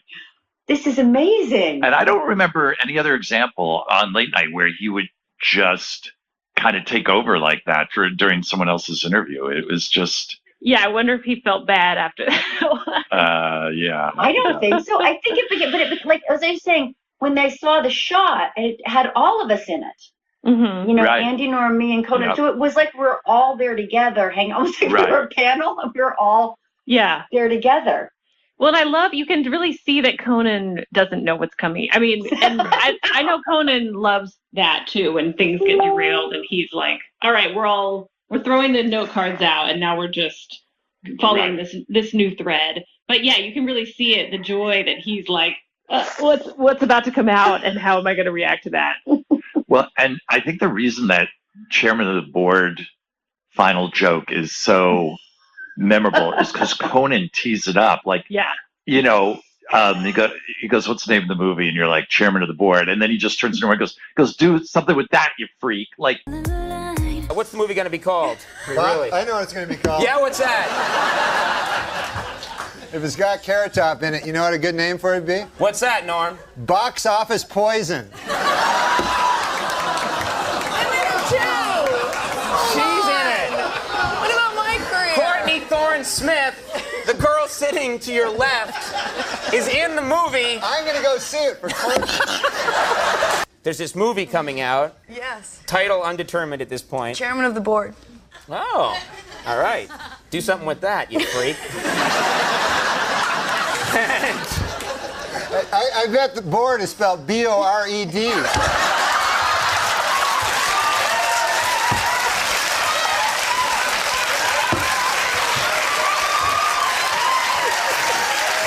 Today there was a story about, like, you know, Dave Chappelle released a special on Netflix today. Oh, he did today? And, Oh, yeah. And there's a joke in there where he says that it was okay what Kevin Spacey did to Anthony Rapp because Anthony Rapp grew up to be gay anyway. And he went on to say it's actually not okay, but he's taking some heat for it. Do you think it's right or wrong for him to say something like that? Do you think it's okay to say? Or what do you think? I think Chappelle's the greatest comedian. If women are actually equal to men, then there would be no WNBA, would there? You would just be good enough to play in the NBA with us. Or, here's another idea that's going to be very controversial. You could shut the fuck up.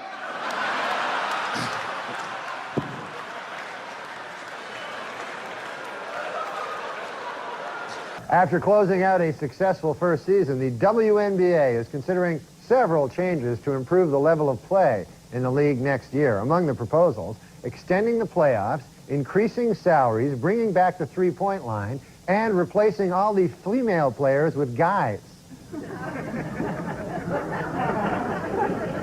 The WNBA officials expanded to 10 teams this week, adding franchises in Detroit and Washington, D.C. But before you get too excited about the new additions to the league, remember, all of the players are still women. They stink at basketball, that's the problem. Other than that, it'd be a good, good game, but they're all horrible, so it makes for a kind of a boring game. The next time I watch a WNBA game will be the first time I watch a WNBA game.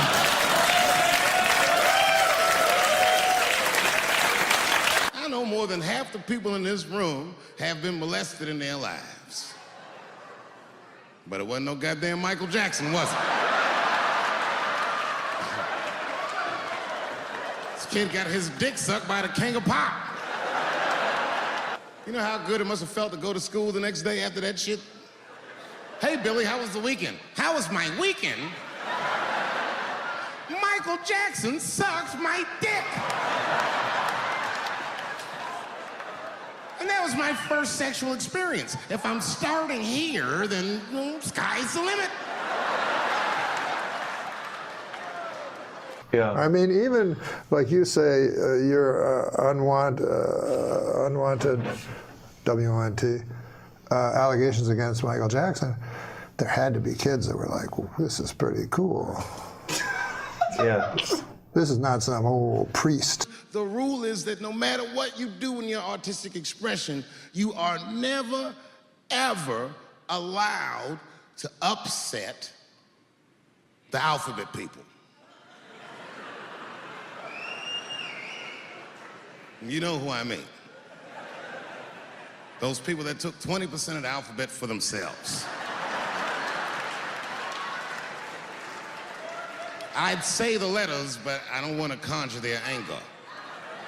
It's too late now. I'm talking about them L's and them B's and them G's and the T's. He should have just gone, I'm a lady, and then that would have been good for the LGBTGB. The community, you know, the community. I don't know if you've been over and seen them and shit, but it's a nice community. And it would have been good, all the LGBTBL. I try to be inclusive of all the letters in the alphabet. Everybody in the car respects the T's, but everyone also resents the T's. It's not the T's fault, but everyone in the car just feels like the T's are making the trip take longer.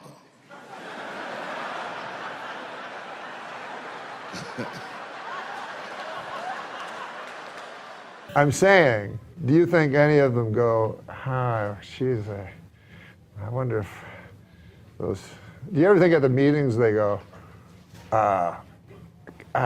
could I, because you know, in their community, the LGBT community, I don't know where it exists, where they have their headquarters, but do you ever think the L's, the G's, and the B's go, I have an idea. The T's, you know, I think it's LGB sounds good. And then somebody else would go, somebody with a hat that looked like Carmen Miranda's would go, no, I like LGBT.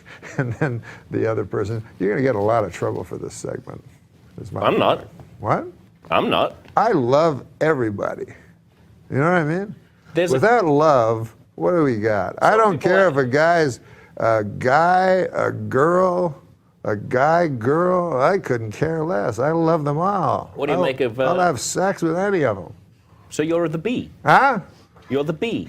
No, I'm a person that is so tolerant that I would have sex with an L, a G, a B, or a T. Isn't that nice? But I would not have sex with a straight person.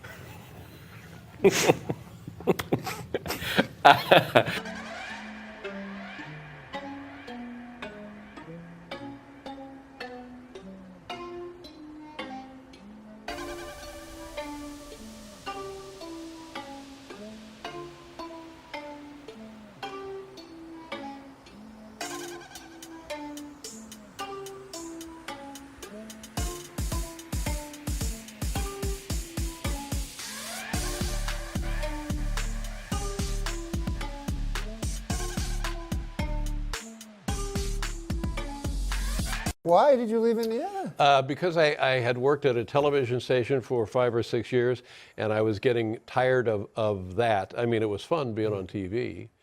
And then I went to a radio station and worked there for a year, and that was right during Watergate. And people would call up and ask me questions about Watergate, and I didn't know. I couldn't answer it. But I met Richard Nixon. No, you didn't. Yes, after he left office. How does it come about that you meet Richard Nixon? We had a guy who worked on our show, Frank Gannon, who had worked with Diane Sawyer as they were speechwriters for the Nixon administration. And Frank had maintained a nice relationship with the former president, and he was on the Today Show talking to Bryant Gumbel. And so he said to me, after we got done taping our show, he said, Brian Gumbel is taping these interviews with Richard Nixon. Would you like to come up and meet him? And I said, yes, of course I would like to come up and meet him. Now, a friend of mine had been on our show named Jeff Altman. And Jeff Altman loved Richard Nixon, loved everything about him, loved what he looked like, loved what he sounded like. He was fascinated by Richard Nixon. So I said, hey, Jeff, let's go up and we'll meet Richard Nixon. And he said, oh my God, yes. So we go up there. Now it's Frank, myself, Jeff Altman. And we walk in, and there was a little green room waiting area. And Richard Nixon jumps to his feet, and my first impression was he was a taller man than I thought. He seemed to be about 6 feet tall, and I always envisioned him as sort of hunched over and such. But he was tall, and the other perhaps greater surprise was he was very charming. Oh, Frank! He was so happy to see Frank, and he patted Frank on the shoulder and this and that, and we introduced everybody around, and Jeff Altman, and he was talking about Angels baseball and about how much he loved Carney Lansford, and it was going quite well. And then Frank said to the former president, "Mr. President, what are they talking to you about?" He said, "Oh, you know, it's the usual deep throat." It's not much of a Nixon. Yeah. They want to know who Deep Throat was, and so he's just kind of fumphering around about Deep Throat, but in a jocular fashion. Mm. And then after that sort of settled down, he looked at Frank right in the eyes and he said, "It wasn't you, was it, Frank?" And it was just, I mean, for my friend Jeff, for me, for everybody, it was delightful. Because he was serious. Yeah. Just, who knows if he was serious? I don't know. Was it you? Was it Frank? You don't know Frank Gannon. Yeah. I know Jeff. I know Jeff. It's so bizarre to think of Frank Gannon as deep. Yeah. Straight to the heart. I went a long time acting like I was a bro. Get apart by you.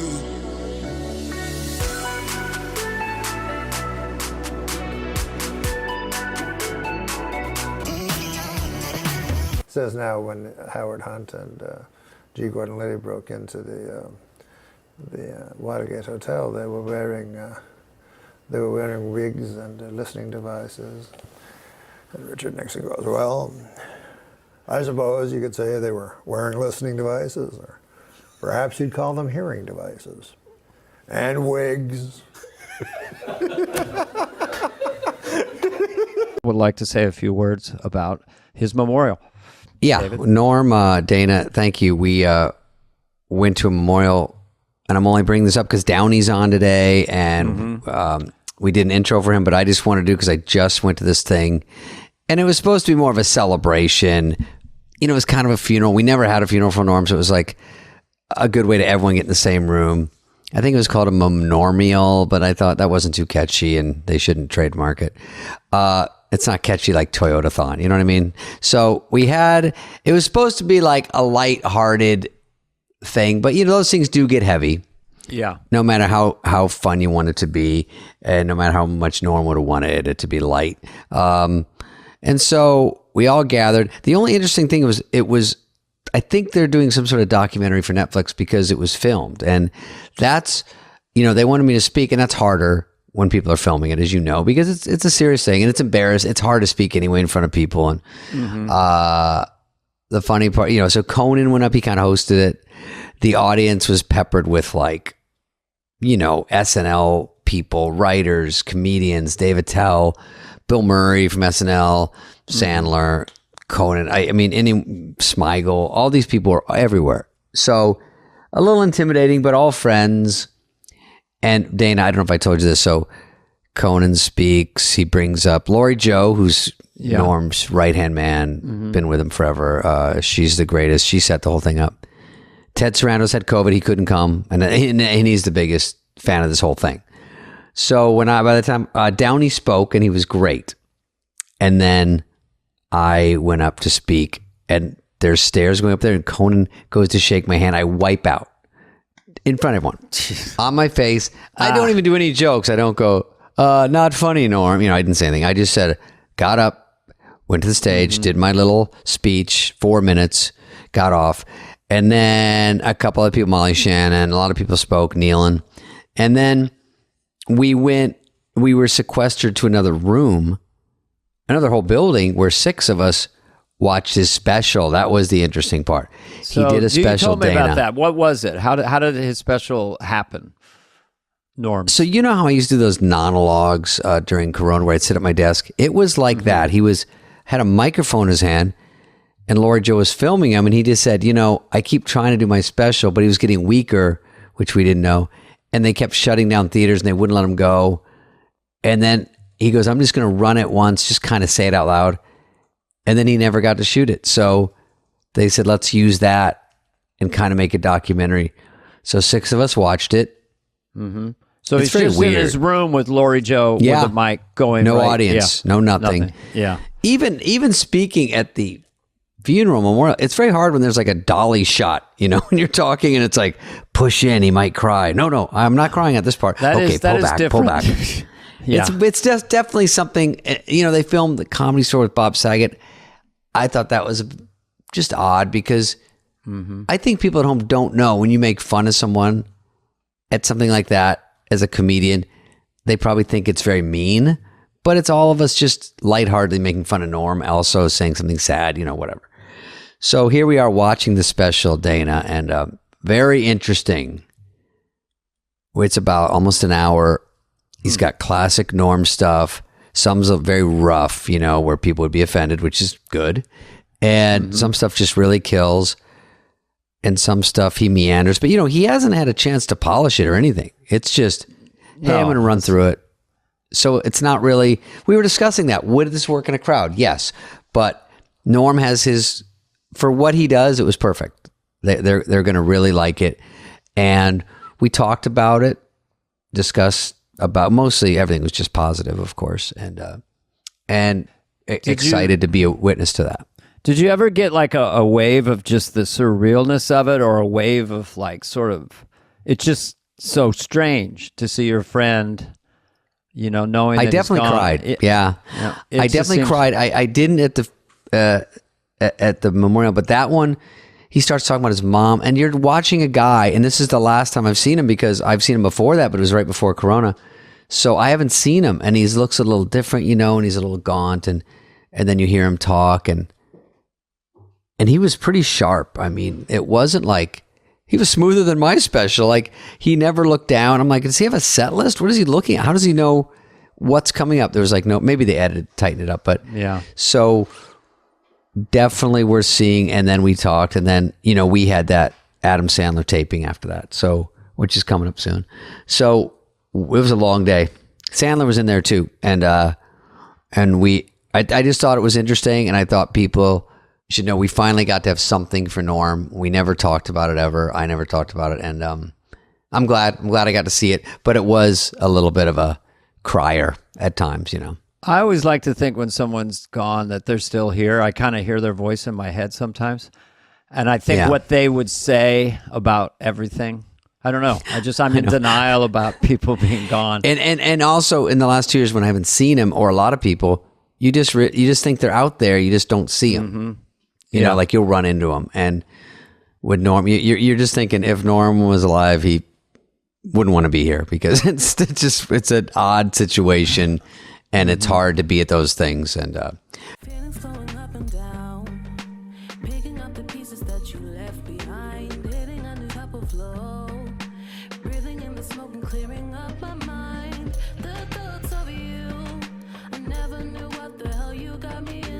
You want to do some jokes, David? Fuck, something, yeah.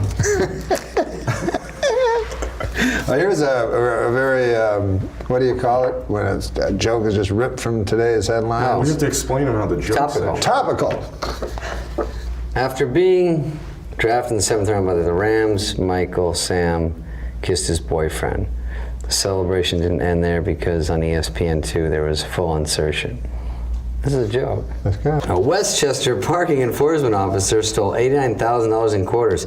How much laundry does this guy need to do? No, this is a good performing joke.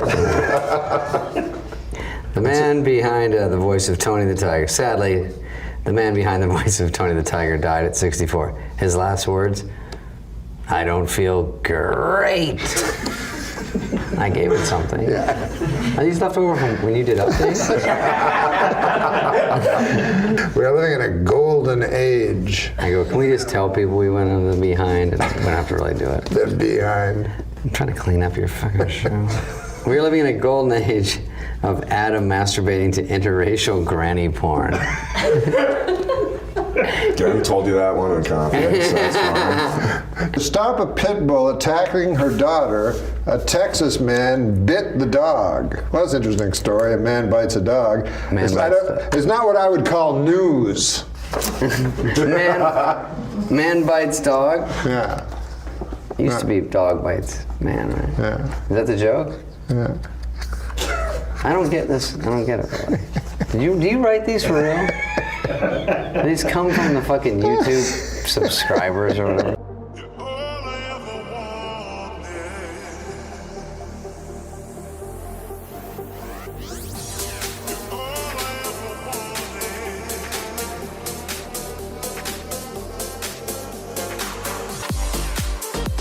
Oh, you know the search for the Malaysian Airlines? Did you hear about the latest? I heard it was missing. Well, did you hear about the latest? No. Here, it's on this card. Oh, okay. The search continues. In related news, a plane was spotted by some cavemen in the year 365 BC. I don't totally get it. This back in time? is the final joke. In my hand. Thank God. Are we getting a wrap up? I may not have book smarts, but you know what I have? Supermarket flyer smarts. You know where I got them? From reading a lot of supermarket flyers. That can't be one of the jokes, is it? Jesus. Dude. Did you ever think? I smell a mass firing. Is this going to go down as a test show? No. You better fucking air it. Listen, did you ever think that I wanted to... Jesus Christ. Test show, test show. Final joke. It's growing on me. From David Spade, a man in Chippewa. A man in Chippewa. Did you help me like with Well, that just one? A man in Chippewa allowed a hyena to eat his penis after being told by a witch doctor it would help him become rich. Is it me or does it sound like that hyena and witch doctor were in cahoots? That's pretty. I'm glad you saved that for that. I did this movie. I directed Dirty Work in 1998. Dirty Work. Incredible movie. Incredible. We're talking about working and thinking, and well, there could be a sequel. Have you talked to Artie Lang? I mean, is Artie Lang all right?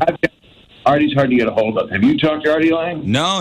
In fact, I we want had to somebody talk to Artie Lang.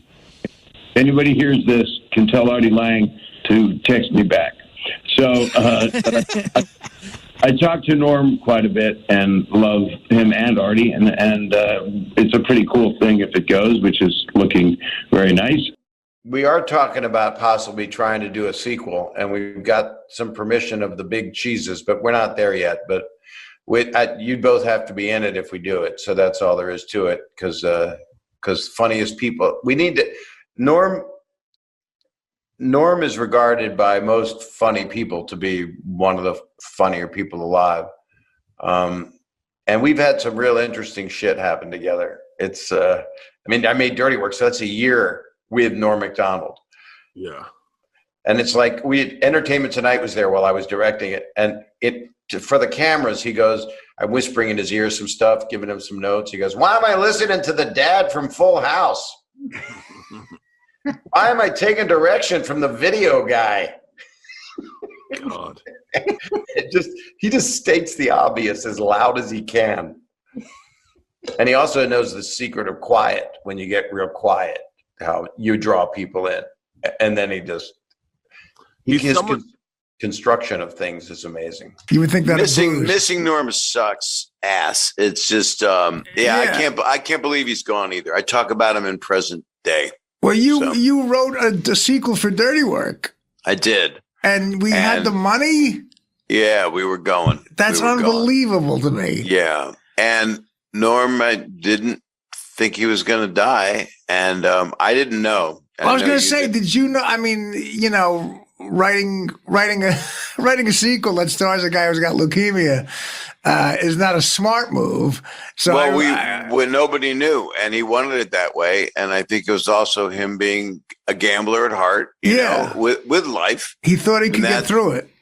And by the way, he was told he was going to.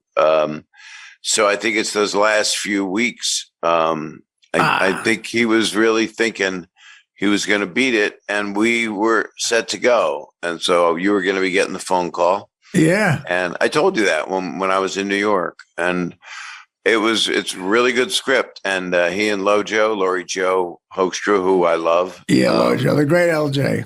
She's just great. I guess when we did Dirty Work, I was more the guy that wanted to be liked, and that ain't the club you do it with. You know, you don't have, Frank Sebastiano and Fred Wolf. It ain't social. It's making the best movie you can make. And right. that movie was, people that love it have to know that writing good comedy is hell. It's really hard work. And that's why I think the movie resonated. Right now I'm trying, we'll see what happens. I'm trying to make the R-rated cut for Norm, Right. To do that, because 7 minutes are missing. So, no kidding. Yeah. Remember you guys had, I can't give it away if it comes out. Well, it involves donuts. The donut scene. Yeah, right, exactly. And there's more than that, but, the prison scene's a little bit different. yeah. And I can say what it is. The prison scene, Norm gets fucked in the ass. And as you do in prison. Listen, I've been there. No one always gets fucked in the ass. Believe me, that would be I'd be a hard date to deal with if that happened. Well, for you, it's like looking for Waldo once they get in there. But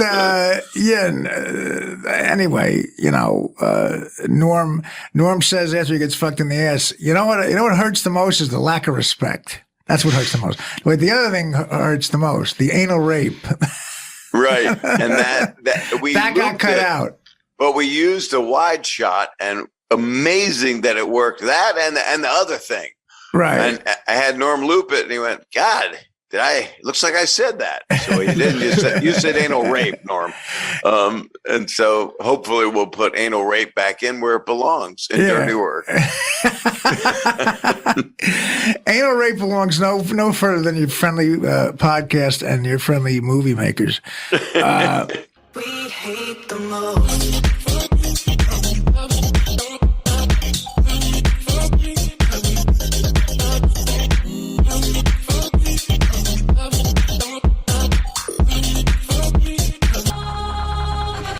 Well, we're in prison, with prisoners. So what? So what? You know what prisoners do to each other all the time? No, what? You don't know? All right, let's go. Not you, Tubby. You sure you don't want him to?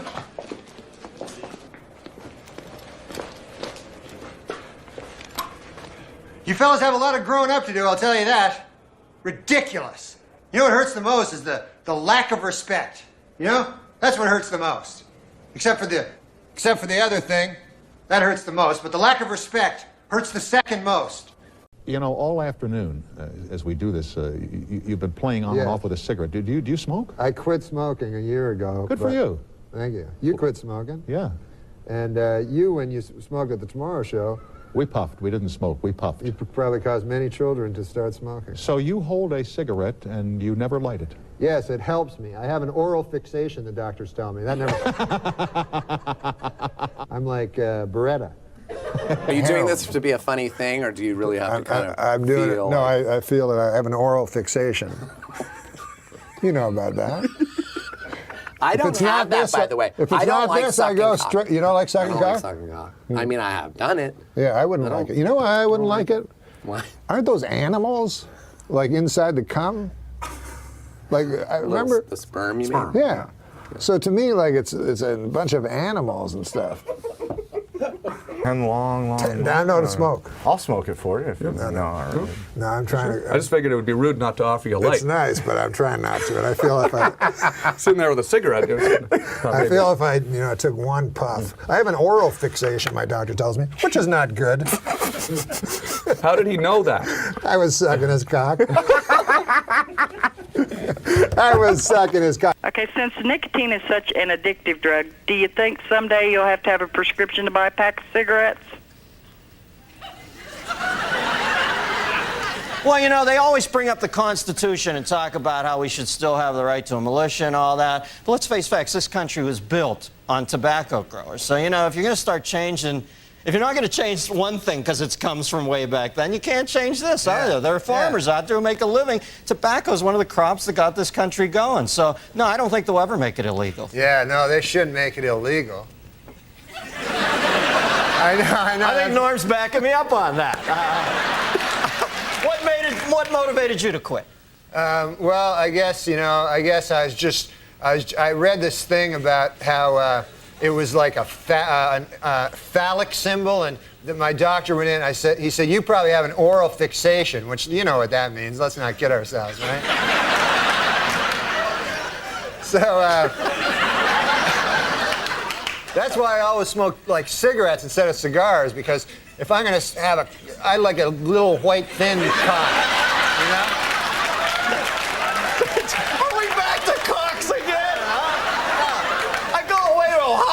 Middletown, the center of the universe, to take a nice clean call, and then I space out. I'm thinking, I can't listen to Norm for a second. I got to get a time cue here. I come back, and you're talking about having a thin white cock in your I don't have a thin white cock. In my cock, you mean? No.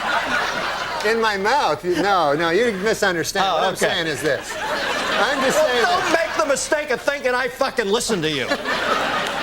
I just want to make it clear about that cock thing.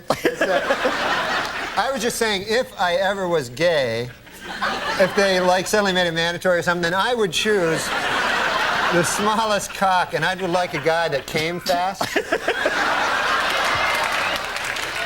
I don't know. I thought the subject was cock. No, cocks is next week. I'm sorry. Does that answer your question? Yes, it does. Norm MacDonald, ladies and gentlemen.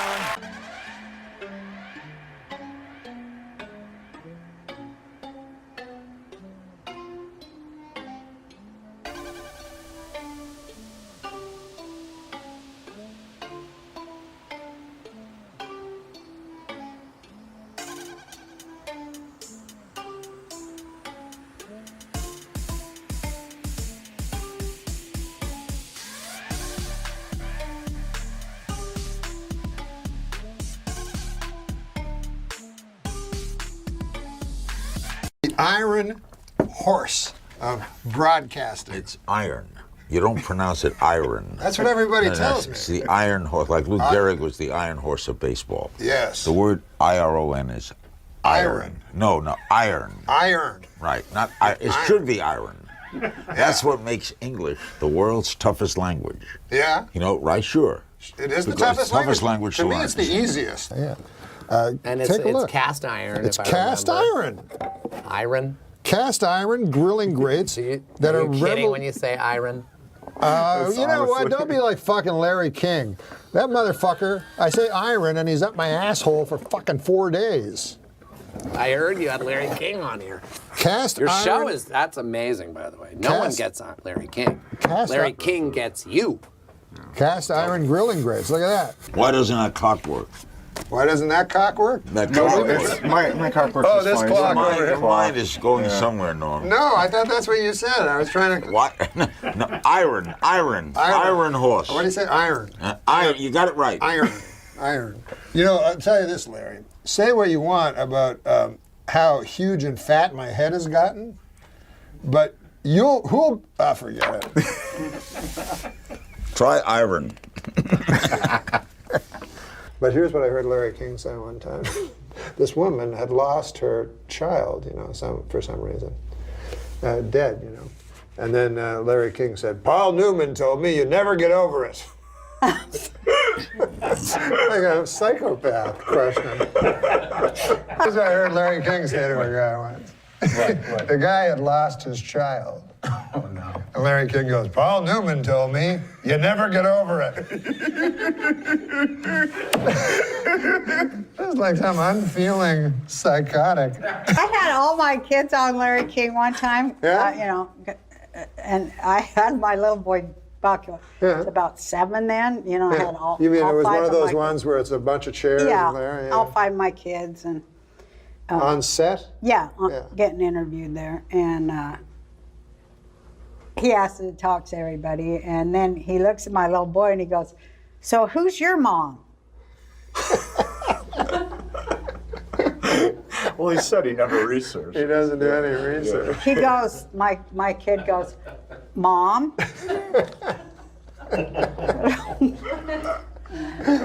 What is? We hate the most.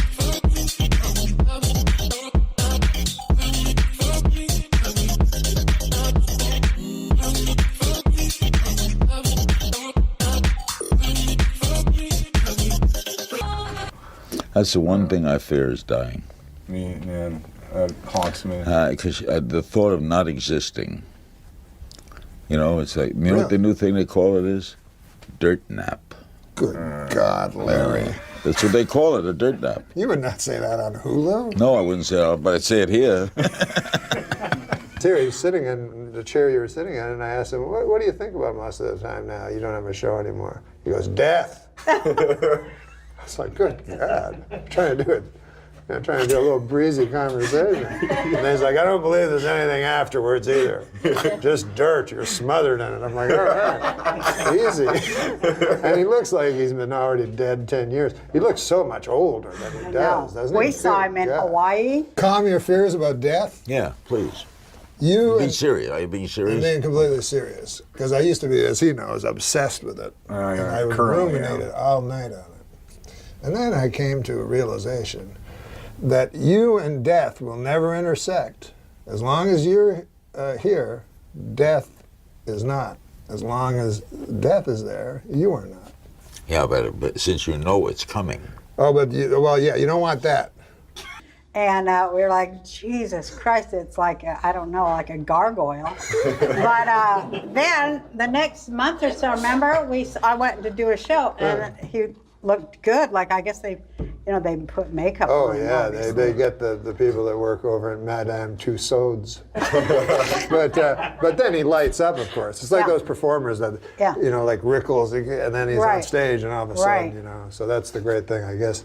You want to go... But knowledge, I have the knowledge. I can't take away the knowledge that it's coming. I don't believe I'm going anywhere. You don't? Do not believe in a higher power looking down on me. Why a bomber in Boston? Because if there is a God, he's omnipotent. Yes. If he's omnipotent, he could prevent it. Yes. Why didn't he prevent it? I don't know, man, but you got to stop hanging out in that hot tub with Bill Maher all the time and get some... It sounds like you got a God-shaped hole in your heart. What the hell are you talking about? Well, finally, the Guinness Book of World Records announced this week that Gul Mohammed of New Delhi, at 22.8 inches tall, is the shortest man in the world to have Eddie Murphy's head.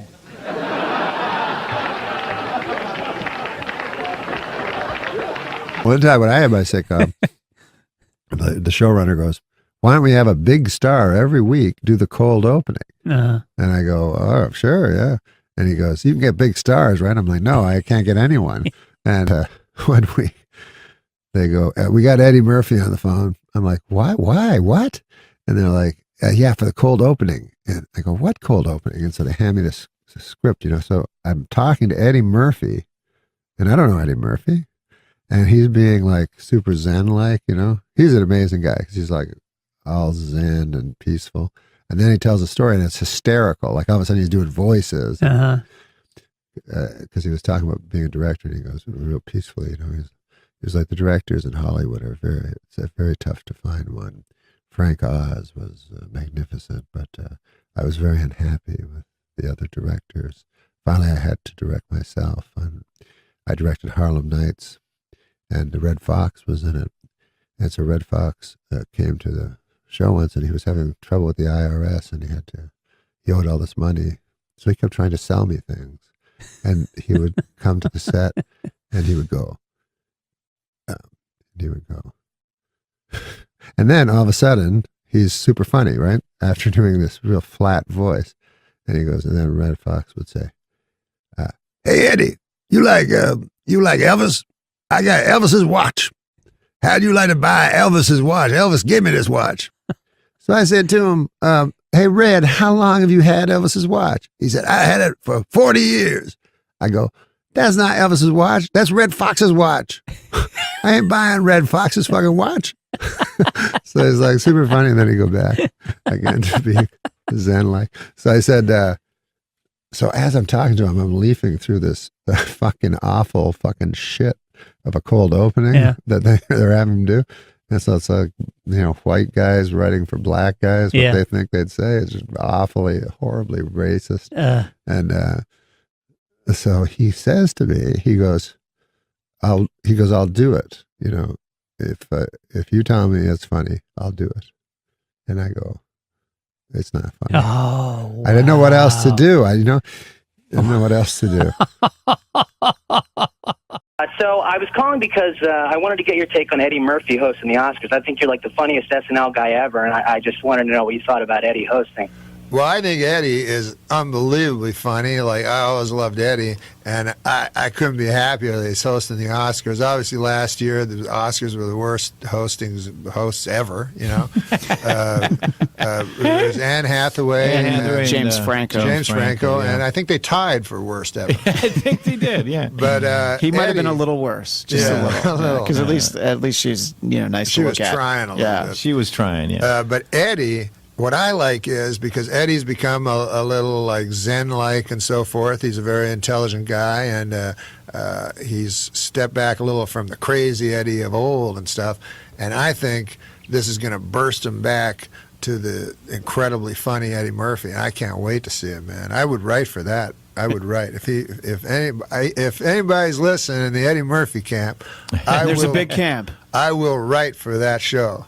Yeah, that's going to be good. 'Cause I love Eddie Murphy. I think it's going to be great. Yeah. It's Nobody been funny. so long since you've seen him be really funny, too. And I so was it'd be like great, amazed by Eddie Murphy when I saw him because, not when I saw him, but later on, because when you're a stand-up, it takes a long time to get funny. But he did it instantly. Like, he was the only guy I've ever seen. Right. When he was 19, he was funny. Hilarious. And he was he knew he was funny and he was confident. And I've never seen anything like that from a young person. Yeah. Have you? Can you think of a single other person? Well, that young, no. In comedy? Yeah. No, I mean, he started doing stand-up when he was like 16 or something, right? So by the time he was on SNL, he'd already, done that. I guess. Think of when you were 16 to 19, that stuff you thought was funny. You know what I mean? Oh, God. I don't think anybody would have thought it was funny. No. It's not funny to throw eggs at houses. That's what I was doing. Yeah. Well, it's kind of funny, but it's not get up on stage funny. I know, exactly. Yeah. And he was a man. Yeah. He was a 19. man. Oh, yeah. A man. A star. Oh, I know. I talked to him one time because I had a TV show, and the guy I did the TV show with, he goes, "Why don't you get your friends to be on the show?" I'm like, "Oh yeah, just pretend, I'm not Eddie Murphy's friend." Anyways, I never met him, and he's like, one day he's like, "Hey, we got Eddie on the phone," and they put Eddie Murphy on the phone with me, right? Yeah. So I'm talking to him, and then I'm trying to talk him into. I'm supposed to talk him into doing this thing on the show. And I read it, and it's all racist and everything. It's like what a bunch of white guys would think a black guy would say or something like that. Oh, God. So anyways, I was talking to Eddie, and he was very nice to me, and he said, "Listen," I said, "I got this thing. I can send it to you." And he goes, "You don't have to send it to me." He goes, "If you think it's funny, I will do it." Wow. Wow. That's a compliment. And then I said, "I don't think you should do it." Really? But that I was couldn't- good. No, I couldn't no, bring yeah. myself If he to had do that it. much confidence in you, and you had sent him something You bad, don't want to let him down. Right? I understand that. Yeah. You don't want to let him down. But he's the greatest. I can't wait for the Oscars. Eddie Murphy was going to do a skit on Bill Cosby on the 40th, and they didn't do it, right? That's right. That's correct. Yeah. Was that a good decision? By Eddie? Yeah. Yeah, I think it was a good decision. He was Eddie is like no other comic I've ever met. In what way? He doesn't find it necessary to be funny when he's. But all of a sudden, he can be explosively funny when you're talking to him. But he's sort of a Zen guy, very calm, and maybe out of that, when he springs out of that into this incendiary, incredible force of comedy, it makes it even funnier. On Saturday Night Live on the 40th reunion show, 40th anniversary show, right? Eddie Murphy was supposed to play Bill Cosby. Is Yes, that right? well, we wanted him to play Bill Cosby, yes. And he didn't want to. What was that about? Well, he thought that all the facts were not in at that point. The documents had yet to be unsealed. And so being a big fan of due process, he decided it not proper to assume guilt. So I thought it was very admirable because it would have got a huge laugh, him doing Bill Cosby, and I thought it was kind of cool that he went. He doesn't need laughter. He's kind of a Zen-like guy, Do you? When you talk to him, he's very calm, and then all of a sudden he'll burst forth with the funniest thing you've ever heard, and then he returns to his equanimous state. It's very, very interesting to see.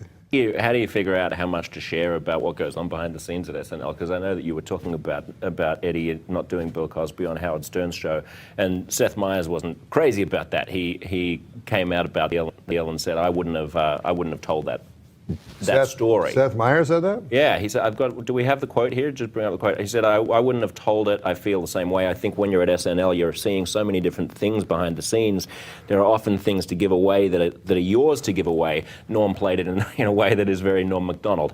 And he went on to praise you, but I don't know what that means. I mean, how do you choose what to reveal and what not to reveal, what to share and what not to share about an institution as powerful as SNL? I always think, what would Seth Meyers do? It's ridiculous.